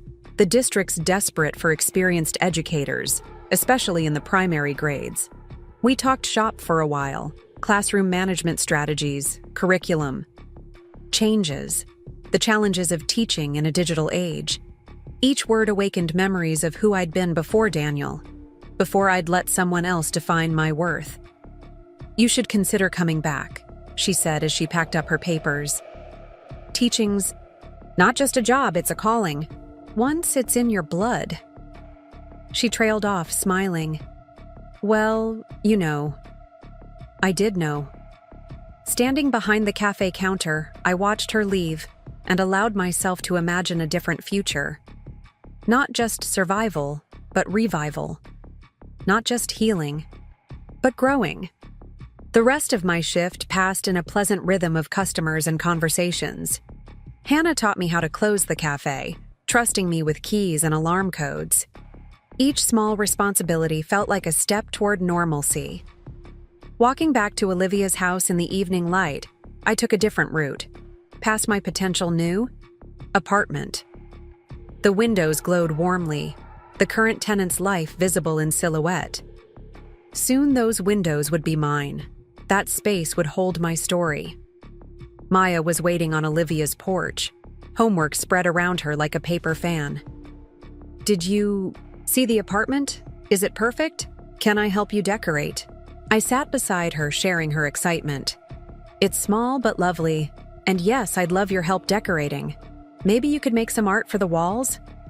She bounced with enthusiasm, already planning color schemes and themes. Her joy was infectious, untainted by adult complexities. Inside, Olivia was cooking dinner while Nate helped Lucas with math homework. The scene was so ordinary, so peaceful. Everything my life with Daniel hadn't been. They looked up as I entered, their faces warm with genuine welcome. "Well?" Olivia asked, stirring something that smelled delicious. "Are you going to be our neighbor?" I nodded, unable to speak past the lump in my throat. Olivia abandoned her cooking to hug me while Maya danced around us chanting, "She's staying. She's staying." Later that night, I sat in the guest room, soon to be just a memory, and opened my journal. The pages were filling with more than just plans now. They held dreams, hopes, small victories, and big revelations. Today's entry would mark another milestone, finding a home of my own. As I wrote, I thought about the teacher from the cafe, about the possibility of returning to education. Not yet. I needed time to heal, to rebuild, to find my footing. But someday, the dream wasn't dead, just dormant. My phone lit up with a final message for the day, from Rachel Martinez. She'd received notice that Daniel's lawyer wanted to discuss a settlement. He was willing to divide our assets without a lengthy court battle, in exchange for dropping the charges related to the tea incident. The old me might have been tempted, might have chosen peace over justice, but I'd learned that real peace doesn't come from avoiding conflict. It comes from facing truth, no matter how painful. I typed a reply. No deal. Some things matter more than money. Closing my journal, I walked to the window. The night was clear, stars visible between Portland's ever-present clouds. Somewhere in this city, Daniel was probably in his perfectly decorated house, drinking his perfectly prepared tea, planning his next move. But his plans no longer controlled my future. Tomorrow would bring more steps forward. Apartment paperwork to complete, court preparations to make, coffee techniques to master. But tonight, I allowed myself to simply exist in this moment of possibility. The burns on my face were healing, marking my skin with a story of survival. But more importantly, my spirit was healing, growing stronger with each small act of independence. My new life was taking shape, one carefully poured latte, one counseling session, one journal entry at a time. It wasn't perfect or polished like the life Daniel had chosen for me. It was messy and challenging and sometimes terrifying, but it was mine. The courthouse loomed before me, its stone facade austere against the autumn sky. Rachel Martinez stood beside me, her briefcase heavy with evidence of my past life. Photographs of burns, police reports, bank statements showing years of financial manipulation. The morning air was crisp, carrying the scent of rain and fallen leaves. "Remember," Rachel said as we climbed the courthouse steps, "you only need to tell the truth. Your story is enough." The marble hallway echoed with footsteps and whispered conversations. Other people's lives in crisis or transition, all contained within these formal walls. A young couple signing divorce papers, an elderly man updating his will, a mother seeking custody of her children. Each face held its own story of endings and beginnings. We paused outside courtroom C, where a small group had already gathered. My heart stuttered as I recognized them. Daniel in his best suit, Jenny clutching her designer purse, their parents presenting a united front of disapproval. Daniel's lawyer, James Wilson, stood slightly apart, reviewing documents with practiced indifference. Officer Chen appeared at my side, a steady presence in uniform. Behind her came my own support system, Olivia and Hannah, Grace from the counseling center, even Ms. Patricia, my new landlady. They created a barrier between me and my former family, their presence a reminder that I wasn't alone. "All rise!" the bailiff called as we filed into the courtroom. Judge Martinez, no relation to Rachel, she'd assured me, surveyed the room with experienced eyes. The proceedings began with formal introductions, legal terminology washing over me like waves. James Wilson spoke first, his voice smooth and reasonable. Your Honor, this is a simple misunderstanding between a loving husband and his wife. Mr. Mitchell admits to losing his temper during a family disagreement, but the incident has been greatly exaggerated. He's willing to attend anger management classes, couples counseling, whatever it takes to save his marriage. Rachel stood, her posture radiating controlled anger. Your Honor, this is not a simple misunderstanding. We have documented evidence of long-term abuse, physical, emotional, and financial. The incident with the tea was merely the breaking point in a pattern of escalating control and violence. The judge reviewed the photographs of my burns, the police reports, the bank statements showing Daniel's secret transfers to Jenny. Each piece of evidence was a fragment of my story, building a picture of the life I'd fled. Mr. Mitchell, Judge Martinez said, would you like to address the court? Daniel stood, straightening his tie. He'd gotten a haircut for the occasion, his appearance calculated to project respectability and remorse. Your Honor, I love my wife. The incident with the tea was a terrible mistake, one I regret deeply. Becky knows I would never intentionally hurt her. We were discussing a family matter. Things got heated, and I reacted poorly. But I'm willing to do whatever it takes to make things right. His voice held the same persuasive charm that had first attracted me, the same reasonable tone that had made me doubt my own perceptions for so long. But now I could see through it, recognize the manipulation beneath the polish. Ms. Anderson, the judge turned to me using my maiden name. Would you like to respond? I stood on shaking legs, feeling the weight of all eyes in the courtroom. The prepared statement in my hand suddenly felt inadequate.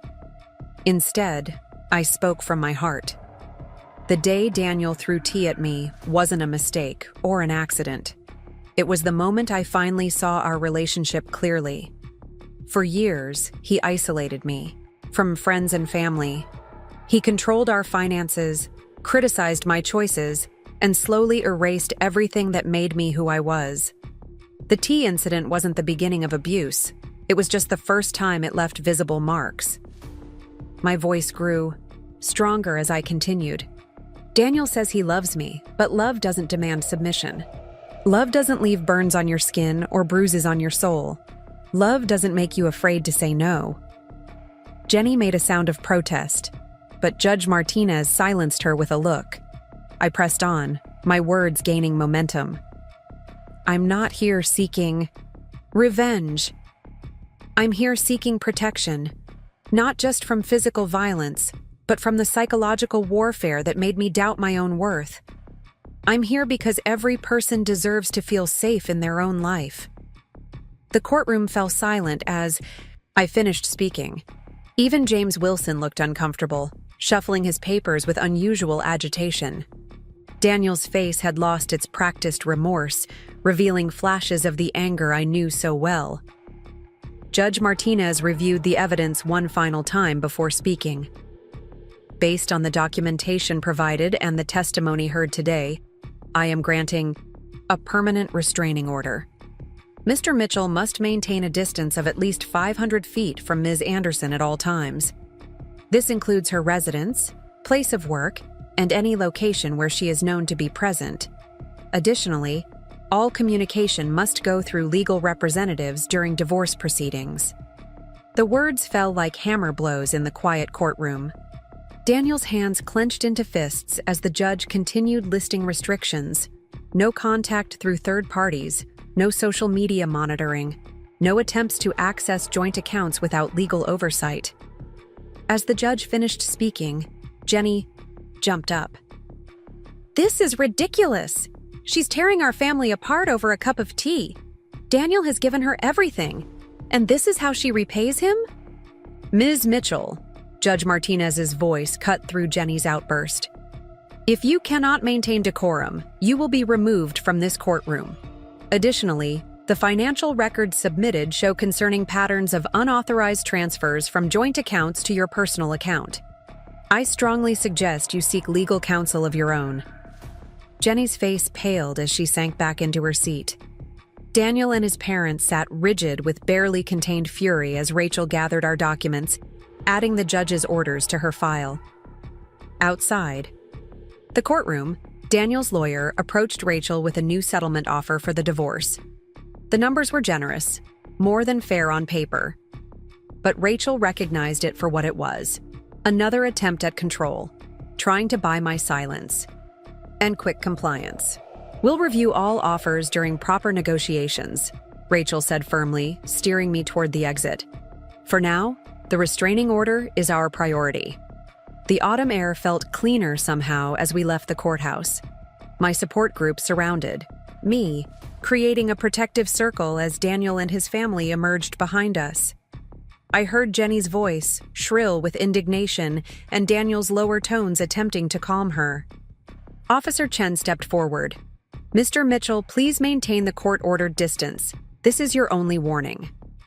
I watched as Daniel guided his family toward their cars, his movements stiff with suppressed rage. For the first time, I saw him clearly. Not as the charming man who'd swept me off my feet, not as the controlling husband who dimmed my light, but as someone whose power over me was finally broken. Hannah touched my arm gently. "Ready for your shift? The afternoon? Rush will be starting soon." The normality of the question made me laugh, despite the emotional weight of the morning. "Actually, yes. Making coffee sounds perfect right now." The Copper Cup was busy when we arrived, but conversations paused as we entered. Word had spread about the hearing, and our regulars waited anxiously for news. When Hannah announced the restraining order had been granted, spontaneous applause broke out. Marcus handed me my apron with a flourish. "Welcome back, warrior barista." The afternoon passed in a blur of customers and coffee orders. Each familiar task helped ground me after the intensity of the morning. Steam milk, pull shots, create, latte art, repeat. Simple actions that required focus and skill, leaving no room for dwelling on courtroom drama. A young woman came in near closing time, her own fading bruises partially hidden by makeup.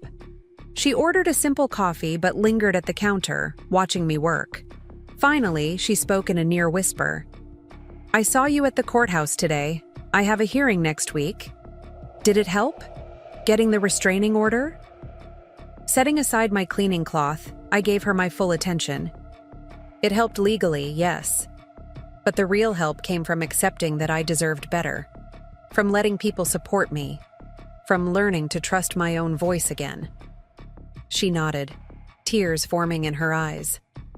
I wrote Grace's number on her receipt, along with the times for support group meetings. "You're not alone," I told her. "Whatever you decide to do, there are people who will help." After she left, I found myself thinking about all the invisible threads connecting survivors. How many others were out there, watching their tea steep or coffee brew, wondering if they were strong enough to leave? How many needed to hear that they deserved better? The sun was setting as I walked to my new apartment, painting the sky in shades of pink and gold. My tiny studio welcomed me with quiet comfort. No echoing emptiness, no elaborate decorations, just simple furniture and meaningful treasures. Maya's artwork brightened the walls, my rescued books filled the shelves, and my grandmother's quilt added warmth to the bed. A message from Rachel waited on my phone. The divorce proceedings would begin next week. Daniel's lawyers were pushing for a quick settlement, hoping to resolve things quietly. But I wasn't interested in quick or quiet anymore. I wanted justice, not just for myself, but for every person trapped in the cycle of abuse. Opening my journal, I began to write about the day, not just the legal victory, but the smaller moments of triumph. The way I'd found my voice in the courtroom, the connection with the young woman at the cafe, the feeling of walking into my own space, decorated with my own choices.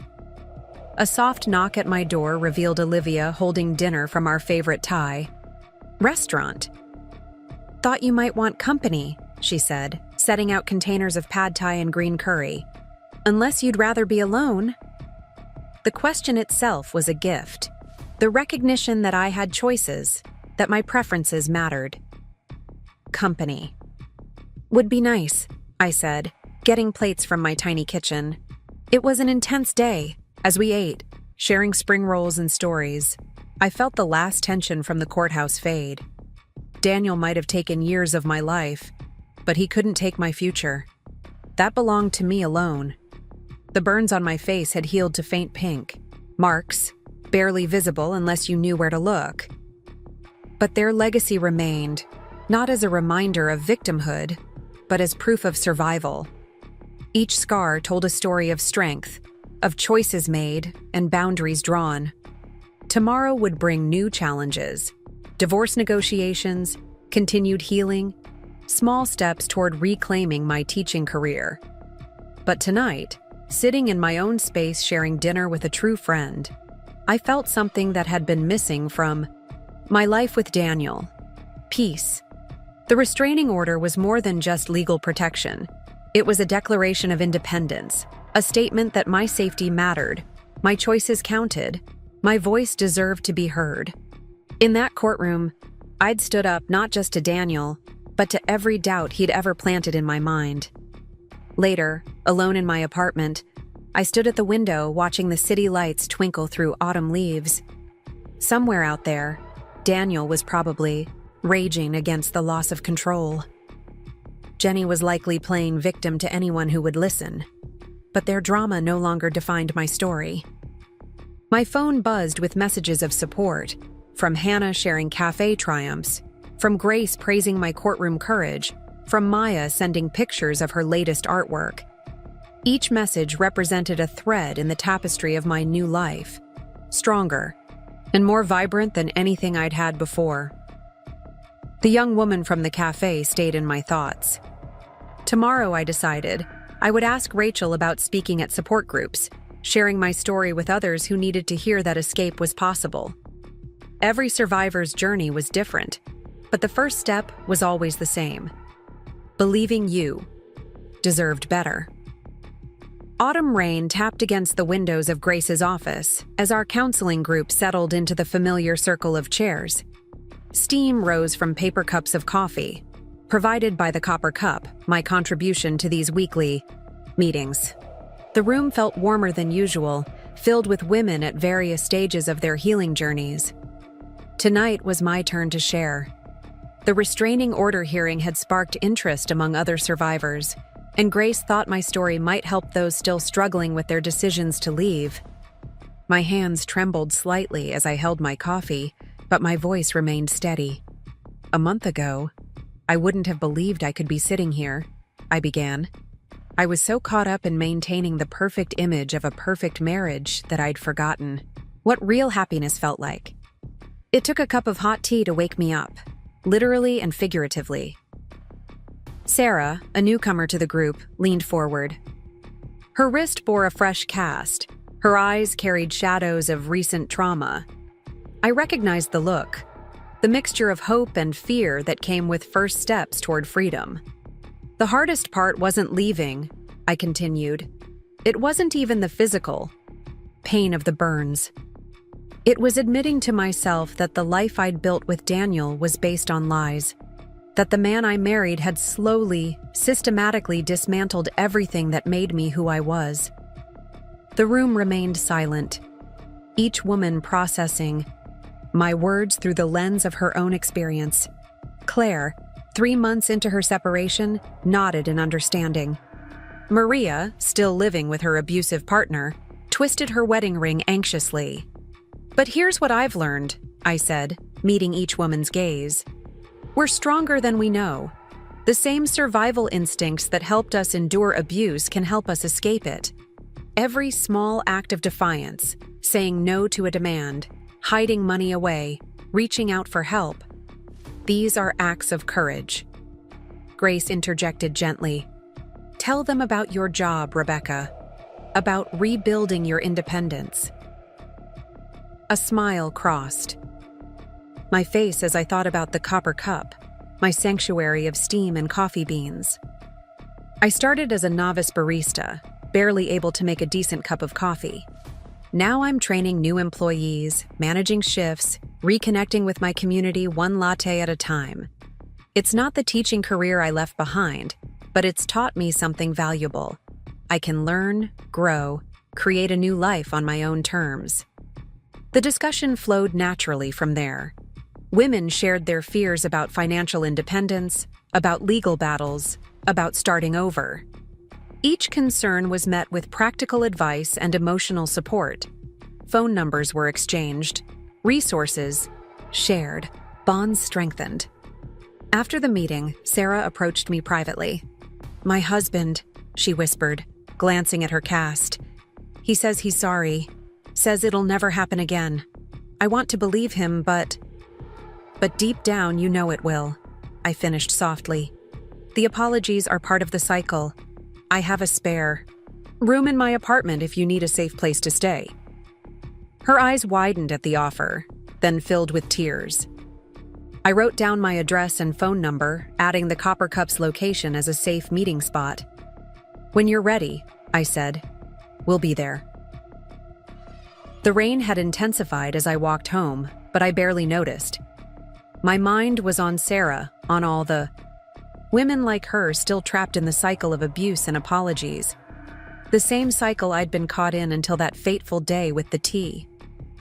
My phone buzzed. Rachel Martinez with an update on the divorce proceedings. Daniel's lawyers had presented another settlement offer, this time with additional conditions. He would agree to a generous financial settlement if I signed a non-disclosure agreement about the tea incident and withdrew my police report. Standing under a streetlight, I typed my response. "No amount of money is worth silencing the truth. Proceed with the original plan." My tiny apartment welcomed me with the soft glow of lamplight. Maya's latest artwork, a watercolor series, she called Healing Hearts, added splashes of color to the walls. The space might be small, but every item in it reflected my choices, my taste, my growing sense of self. Opening my laptop, I began working on the application to renew my teaching certificate. The process would take time, but each step brought me closer to reclaiming my profession. The Domestic Violence Support Center had connected me with a program that helped survivors rebuild their careers, offering guidance and small grants for education. A message popped up from Jenny. "Mom's sick. She's asking for you.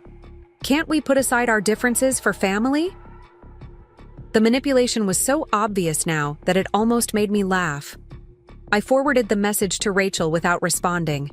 Every contact attempt would be documented, building our case for maintaining the restraining order. Sleep came easily that night, my dreams untroubled by memories of Daniel's anger or Jenny's demands. Instead, I dreamed of my third-grade classroom, of eager young faces and books waiting to be discovered.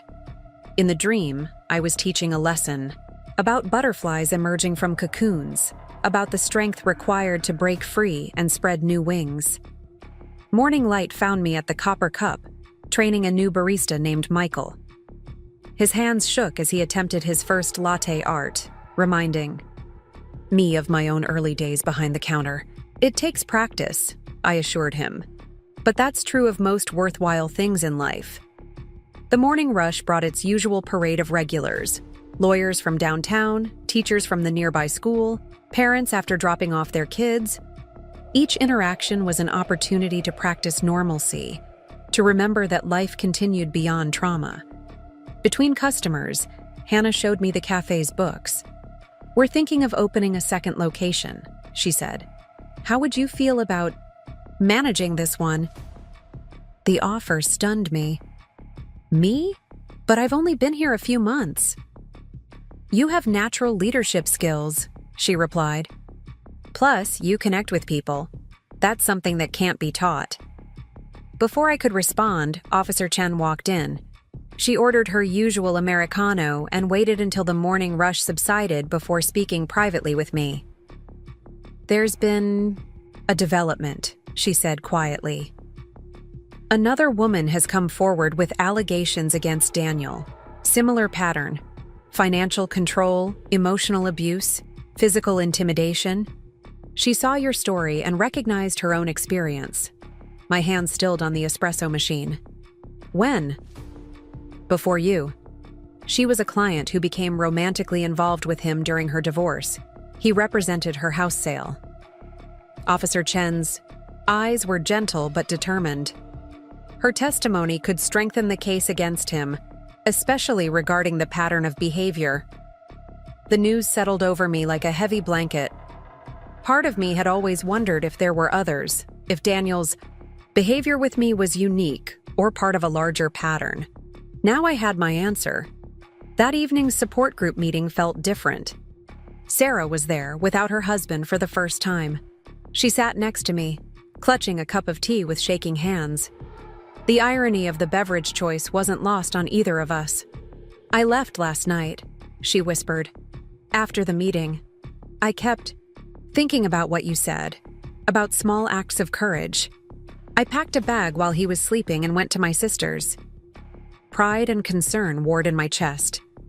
"Do you feel safe there?" She nodded. "He doesn't know where she lives. I'm meeting with a lawyer tomorrow." Her voice strengthened. "I want what you have. Independence, strength, the ability to drink tea without flinching." The last part was meant as a joke, but it held deeper truth. Healing came in strange measures, marked by unexpected milestones. The first night of peaceful sleep. The first genuine laugh. The first time you could tell your story without crying. Later that night, preparing for bed in my small but safe apartment, I received an email from the school district.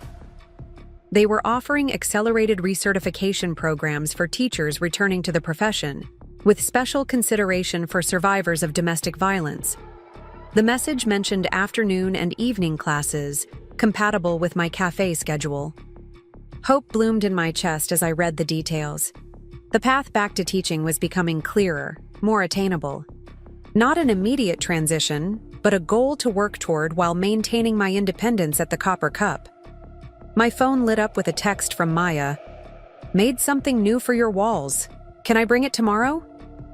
The simple message represented everything I'd gained in leaving Daniel: genuine connections, unconditional support, the freedom to fill my space with art that spoke to my heart rather than matching an imposed aesthetic.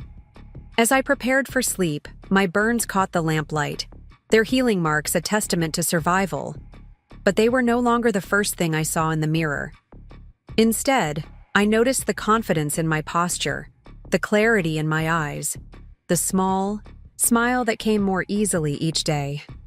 Tomorrow would bring new challenges, divorce negotiations, witness testimonies, the ongoing process of rebuilding a life.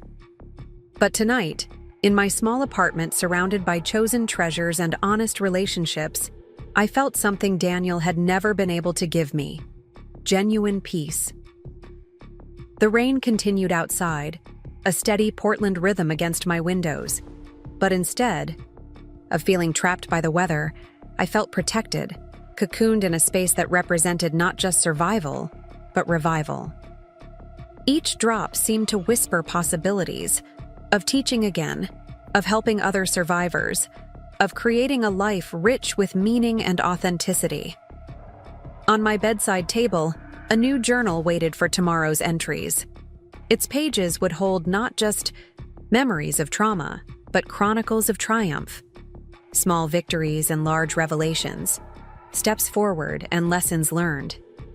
Each entry was a thread in the tapestry of my new life, weaving together strength and vulnerability, independence, and connection.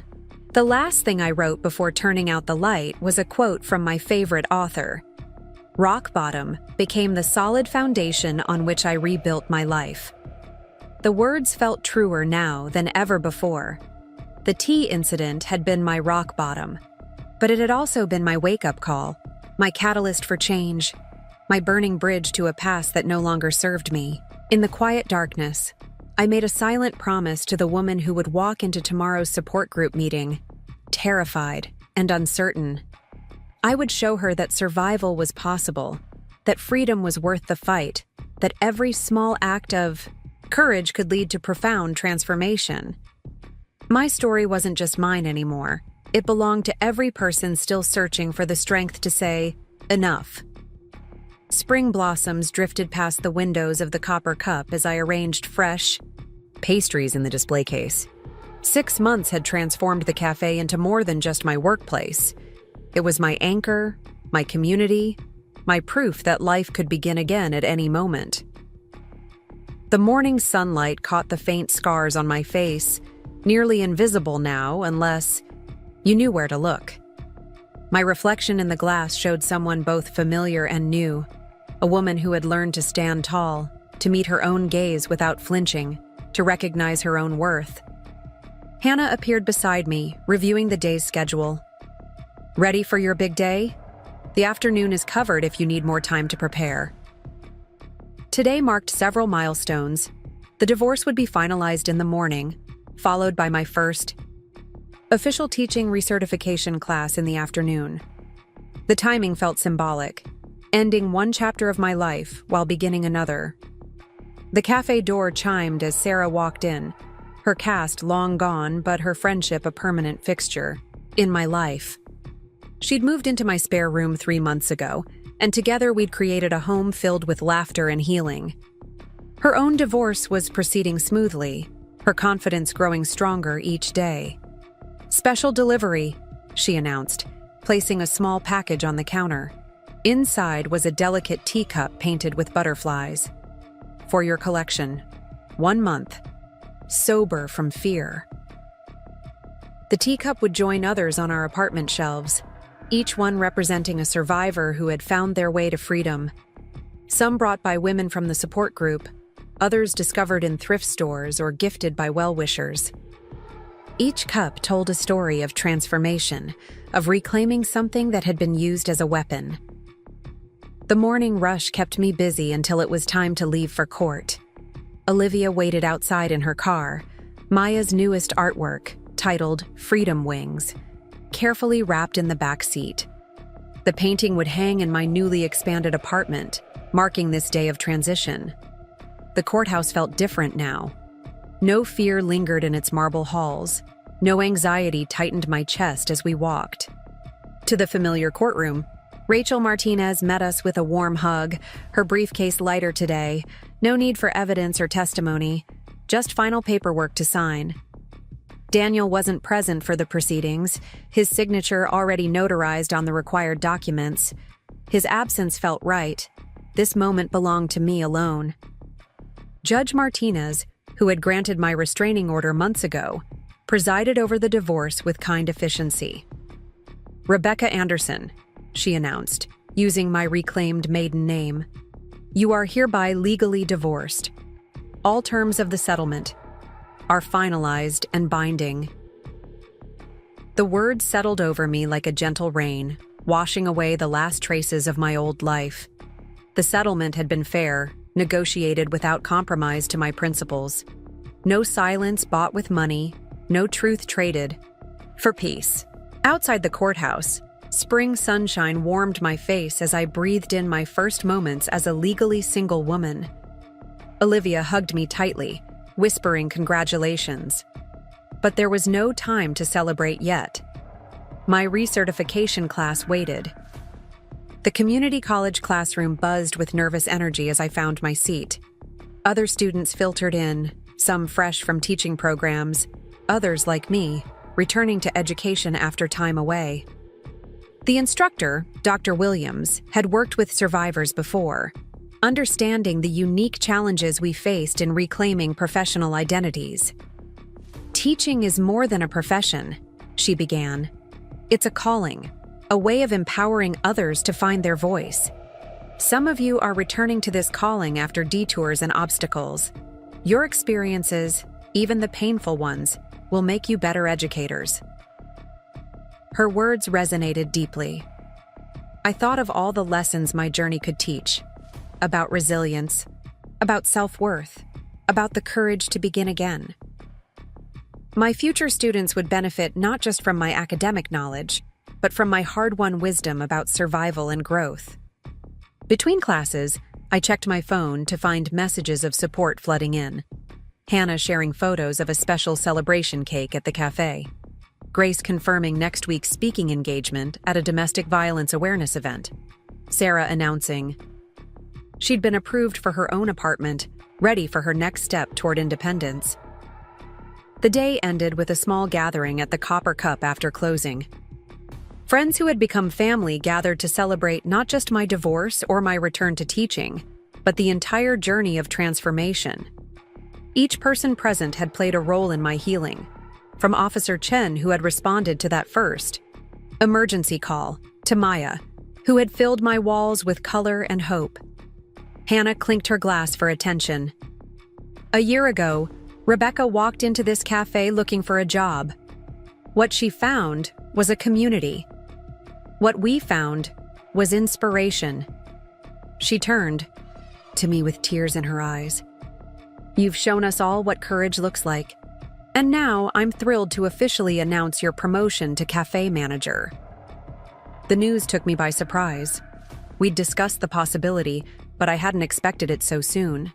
The role would provide stability while I completed my recertification, allowing me to blend my newfound cafe expertise with my journey back to teaching.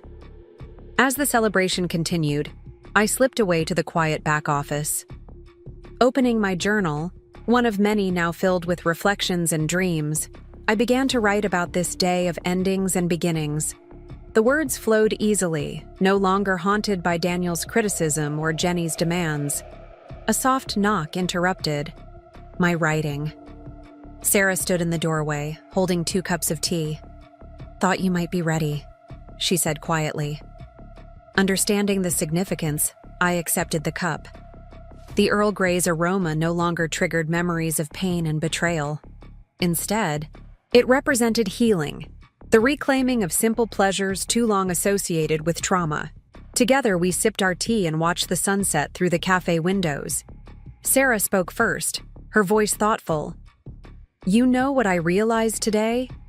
When I first met you, I thought I wanted what you had, the strength to leave, the courage to start over. But now I understand that strength was in me all along. You just helped me find it." Her words touched something deep in my heart. "We all have that strength," I replied. "Sometimes we just need someone to remind us it's there." The evening wound down naturally, friends departing with hugs and promises to celebrate again soon. Maya left her latest artwork, a series of teacups transformed into butterflies, symbolizing the beauty that could emerge from broken things. In the quiet aftermath, I walked through the cafe that had become my sanctuary. Each table held memories of conversations with survivors. Each corner echoed with stories of healing and hope. The espresso machines gleamed in the dim light, no longer just tools for making coffee, but instruments of independence and growth. My phone lit up with a final message for the day, from the Domestic Violence Support Center, where I now volunteered. Another woman had found the courage to leave, inspired by the story of a tea incident that had burned away fear and revealed strength. At home, Sarah and I arranged Maya's new painting in our living room gallery.